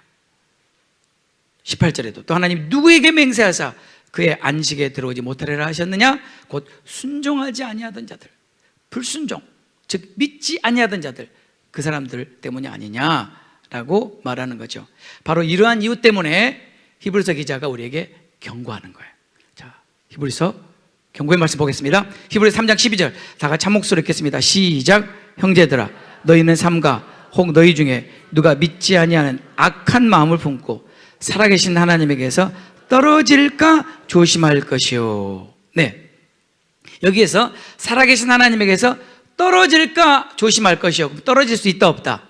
있다. 그 다음에 13절에 오직 오늘을 일컫는 동안에 매일 피차고 원만하여 너희 중에 누구든지 죄의 유혹으로 완고하게 되지 않도록 해라. 우리 마음이 무엇 때문에 완고해진다고요? 죄 때문에 완고해진다. 그 다음에 14절 우리가 시작할 때 확신한 것을 끝까지 견고히 잡으면 그리스도와 함께 참여한 자가 되리라. 자, 여기에서 세 가지 중요한 사실을 다시 한번 짚고 넘어가겠습니다. 너무 중요합니다. 첫째는 우리 모두는 살아계신 하나님으로부터 떨어져 나갈 수 있다. 12절. 두 번째, 우리가 매일 죄의 유혹으로부터 우리의 마음이 완고하게 되는 것을 막아야 한다. 13절. 시작할 때 확신했던 것을 끝까지 견고히 잡아야만 그리스도와 함께 참여한 자가 된다. 14절. 너무 분명하죠? 여기서 우리가 또 한 가지 짚고 넘어갈 단어가 뭐냐면 하나님에게서 떨어져 나간다는 단어예요. 여기서 하나님에게서 떨어져 나간다라는 헬라 원어는 아피스템이라는 단어예요. 이 아피스템이라는 단어의 뜻은 떠나다, 물러가다, 배반하다, 저버리다 그런 뜻이에요. 원래 이 원어는 말이죠, 단어 뜻이 이렇게 많기 때문에 해석하는 게 어려워요. 그러면 단어의 뜻이 많을 때 해석하는 원칙은 딱 한 가지밖에 없어요. 뭐라 그랬죠? 문맥. 그래서 그걸 알려면 여러 가지 다른 번역본들이 어떻게 번역했는가를 쫙 보면 금방 나와요. 금방. 그래서 우리가 또 몇 가지 번역본을 보겠습니다. 예를 들어서 King James Version, New King James Version, ESV, RSV, HCSB, WEB 이 성경 번역본들은 어떤 단어를 썼냐면요, depart라는 단어를 썼어요. Depart from the faith. 믿음에서 떠난다라는 단어를 썼어요. 성경에는 믿음에서 떠나는 예가 있다 없다? 있다. 이름까지 기록해놨다 그랬죠. 이름이 뭐라고 그랬어요? 개봐요? 깜짝 놀랐네. 큰일 날 뻔했어요, 전사님. 정신 번쩍 드시죠? 네, 우리 정신 차립시다, 우리. 네. 네네. 대마. 제가 지금 잘못 들은 것 같아요. 제가 잘못 들은 것 같아요. 네. 또 유명한 사람. 후메네오. 또 알렉산더. 이런 사람들은 믿음에서 떠났다고 성경이 기록하고 있다니까요. 성경에는 믿음에서 떠나는 사람들의 확실한 예가 있다. 그러므로 구원을 잃어버릴 수 있다죠. 여기서 이 헬라어 단어가 아피스템인데 이 수많은 영어 번역본들이 depart from faith라는 걸 표현했어요. 믿음에서 떠났다. New Living Translation은요, turn away from the true faith. 진짜 믿음에서 turn away, 돌아섰다. 배신했단 말이에요. 또 NASB, ASB, YLT, HNB 이 버전들은 fall away from, 믿음으로부터 fall away, 떨어져 나갔다. 그 다음에 NET 같은 경우는 desert the faith, 믿음을 버렸다. desert. 그 다음에 DBY는 apostatize, 배도했다. 이런 표현들을 썼어요. 자, 그러면 하나님에게서 떨어져 나갔다는 말은 무슨 뜻이에요? 믿음에서 떠났다, 돌아섰다, 타락했다, 믿음을 버렸다, 배도했다, 이런 의미예요. 이 말씀은 우리에게 너무나 충격적인 말씀을 해주고 있어요. 그게 무슨 말이냐면, 저와 여러분도 신앙생활 잘하다가 하나님에게서 떨어져 나갈 수 있다예요. 근데 이 아피스템이라는 단어가 신약 성경에 여러 번 쓰이는데, 믿음을 배신하다 또는 믿음에서 떠나다라는 의미로 쓰인 성경 구절이 3구절이 있어요. 지금 이 히브리서 3장 이 말씀, 그 다음에 누가복음 8장, 디모데전서 4장 1절에 이 똑같은 단어가 써요. 그래서 이 단어의 용례를 보면 똑같은 의미예요. 한번 보겠습니다. 누가복음 8장 13절. 우리가 잘 아는 말씀이죠. 4종류의 밭의 비유. 씨가 길가에 떨어지고 바위에 떨어지고 가시밭에 떨어지고 옥대에 떨어지고, 기억나시죠? 자, 누가복음 8장 13절 다 같이 읽어보겠습니다. 시작. 바위에 있다는 것은 기쁨으로 받으나 뿌리가 없어 잠깐 믿다가 배반하는 자. 거기 배반하는 자의 단어가 바로 똑같은 단어를 썼어요. 아피스템이라는 단어를 썼어요. 근데 이 말씀이, 여러분 놀라운 말씀 뭐냐면요, 이건 안 믿었다가 배신한 게 아니라 분명히 믿었다가 배신했어요. 어떻게 나와요? 잠깐 믿다가. 자, 잠깐이라도 믿었죠.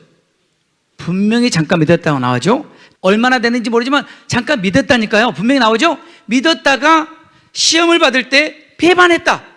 이 배반했다는 단어가 they fall away, they turn away from. 그 다음에 디모데전서 4장 1절, 우리가 이거 이미 봤는데 다시 보겠습니다. 디모데 4장 1절. 그러나 다 같이 읽겠습니다. 시작. 그러나 성령이 밝히 말씀하시기를. 누가 말씀하세요? 어떻게 말씀하세요? 분명히 말씀하시기를 후일에 어떤 사람들이 믿음에서 떠나, 믿음에서 떠나, 여기에 똑같은 단어를 썼다는 거예요.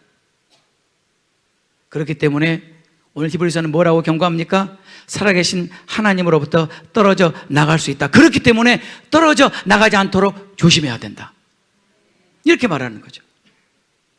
제가 신학대학원을 다닐 때 저희 학교 학장님을 지냈던 분이 계세요. 정말 기도의 용사였죠. 근데 이분이 죄를 지었어요. 그래서 사표를 냈어요. 그리고는 그대로 아무 소식을 못 들었어요. 저는 세월이 많이 지났는데 세상은 넓고도 좁죠. 저에게 오시는 요셉 슐람 목사님 아시죠? 그분이 친구인 거예요. 그분하고 한 번 오셔가지고 그러는 거예요. 자기가 어느 주를 좀 갈 일이 있다고, 친구를 좀 만나야 된다고. 그래서 누구냐 그랬더니 세상에 그분인 거예요. 신라 목사님이 얘기해 주는 거예요. 교회도 안 다니고 완전히 믿음에서 떠나서 세상 사람처럼 술 마시고 담배 피우고 그냥 그렇게 살면서 중고차 판대요. 중고차. 10년 전에 정말 열심히 믿었던 사람들이 지금 어디 있는지 한번 생각해 보세요.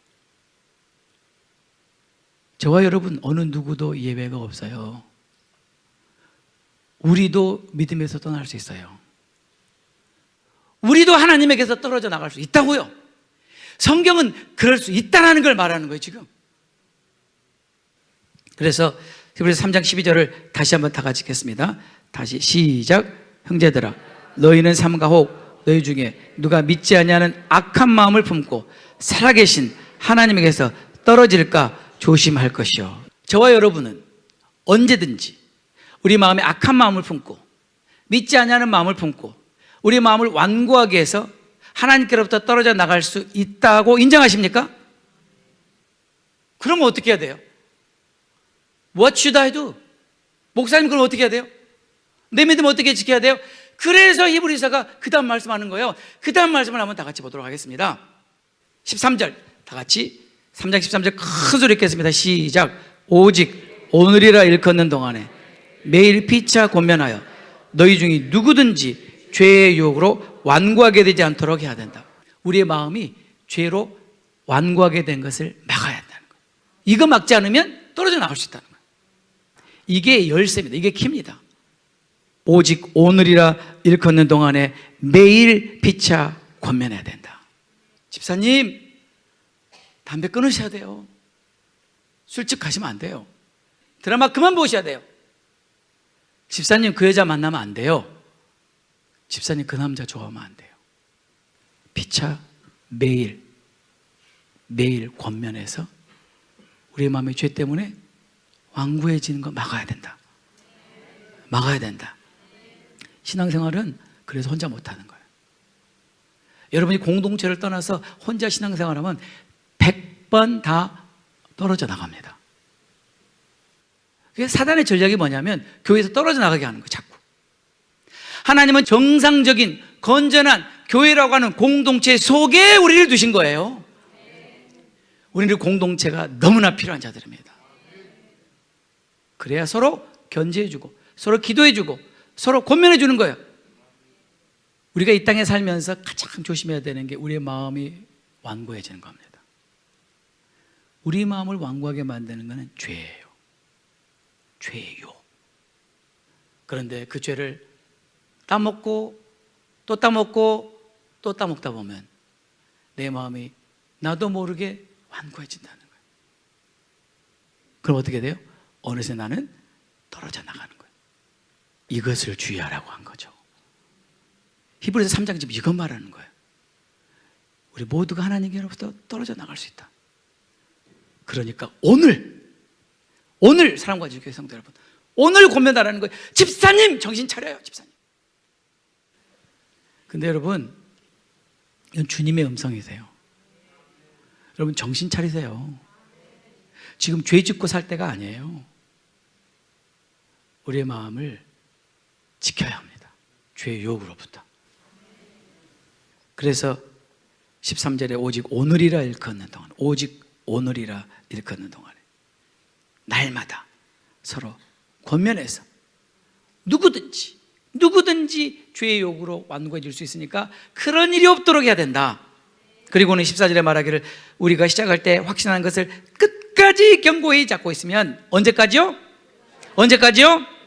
끝까지 견고히 잡고 있으면 그리스도와 함께 참여한 자가 될 것이다.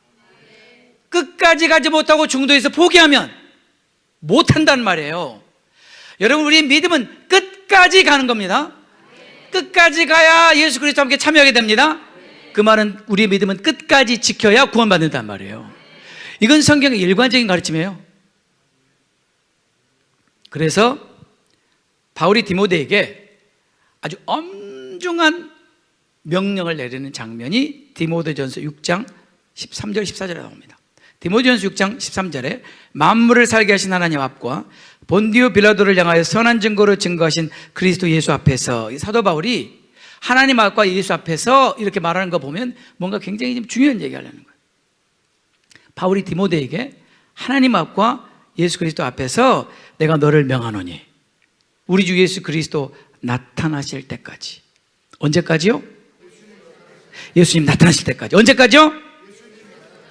점도 없고 책망받을 것도 없이 이 명령을 지켜라. 예수님 나타나실 때까지 이 명령을 지켜라. 근데 그 명령이 뭐예요? 믿음의 선한 싸움을 싸워라. 영생을 취하라. 이를 위하여 내가 부르심을 입었고 많은 증인 앞에서 선한 증거를 증거했다. 믿음의 선한 싸움을 싸워야 한다는 거예요. 내 믿음의 선한 싸움을 싸우지 않으면 나는 내 믿음을 놓쳐버리고 만다는 거예요. 내 믿음을 지키기 위해서, 내 믿음을 끝까지 붙들기 위해서 싸워야 한다. 뭐가 싸워요? 죄와 싸워야죠. 뭐가 싸워요? 내 욕심과 싸워야죠. 뭐가 싸워요? 세상과 싸워야죠. 믿음의 선한 싸움을 싸워라.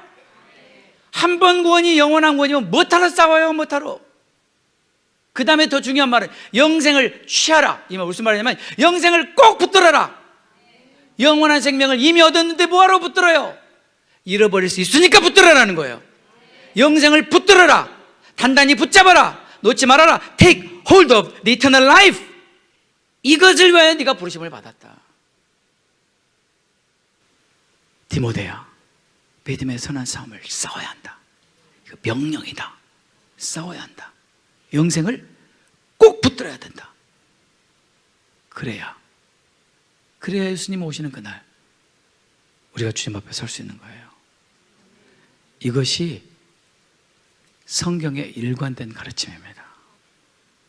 히브리서는 너무 분명하게 우리에게 말해줘요. 구원 잃어버릴 수 있다. 중요한 것은 누가 끝까지 이 믿음의 경주를 경주할 것이냐. 예수님 오시는 그날까지 저와 여러분은 믿음의 선한 싸움을 싸워야 합니다. 영생을 붙들어야 합니다. 날마다 죄의 욕으로 내 마음이 단단해지지 않도록 죄와 싸워야 해요. 오죽하면 히브리서 기자는 피 흘리기까지 싸워야 한다. 그래야 우리 믿음 지킬 수 있어요. 기도하겠습니다. 주님, 우리 중에 어느 누구도 장담할 사람이 한 사람도 없습니다. 우리는 언제든지 믿음에서 떨어져 나갈 수 있고 언제든지 죄의 욕으로 우리 마음이 완고하게 될 수 있고 그래서 우리의 구원을 잃어버릴 수 있기 때문에 우리 주님 오늘 우리에게 이 귀한 말씀 주셨습니다. 이 말씀을 붙들게 해 주시옵소서. 형제들아, 너희 중에 누가 믿지 아니한 악한 마음을 품어 살아계신 하나님에게서 떨어질까 염려하라. 오직 오늘이라 일컫는 동안 매일 피차 권면하여 너희 중에 누구든지 죄의 유혹으로 완고하게 되지 않도록 하라. 우리가 시작할 때 확신한 것을 끝까지 견고히 잡으면 그리스도와 함께 참여한 자가 되리라. 주님, 오늘 우리가 이 말씀 붙들고 기도하기 원합니다. 우리 사랑과 질교회 성도들 한 사람도 낙오하지 않고 끝까지 믿음 지키게 해주시옵소서. 끝까지 달려가게 도와주시옵소서. 우리 주 예수 그리스도 나타나시는 그날까지 믿음의 선한 싸움을 싸우기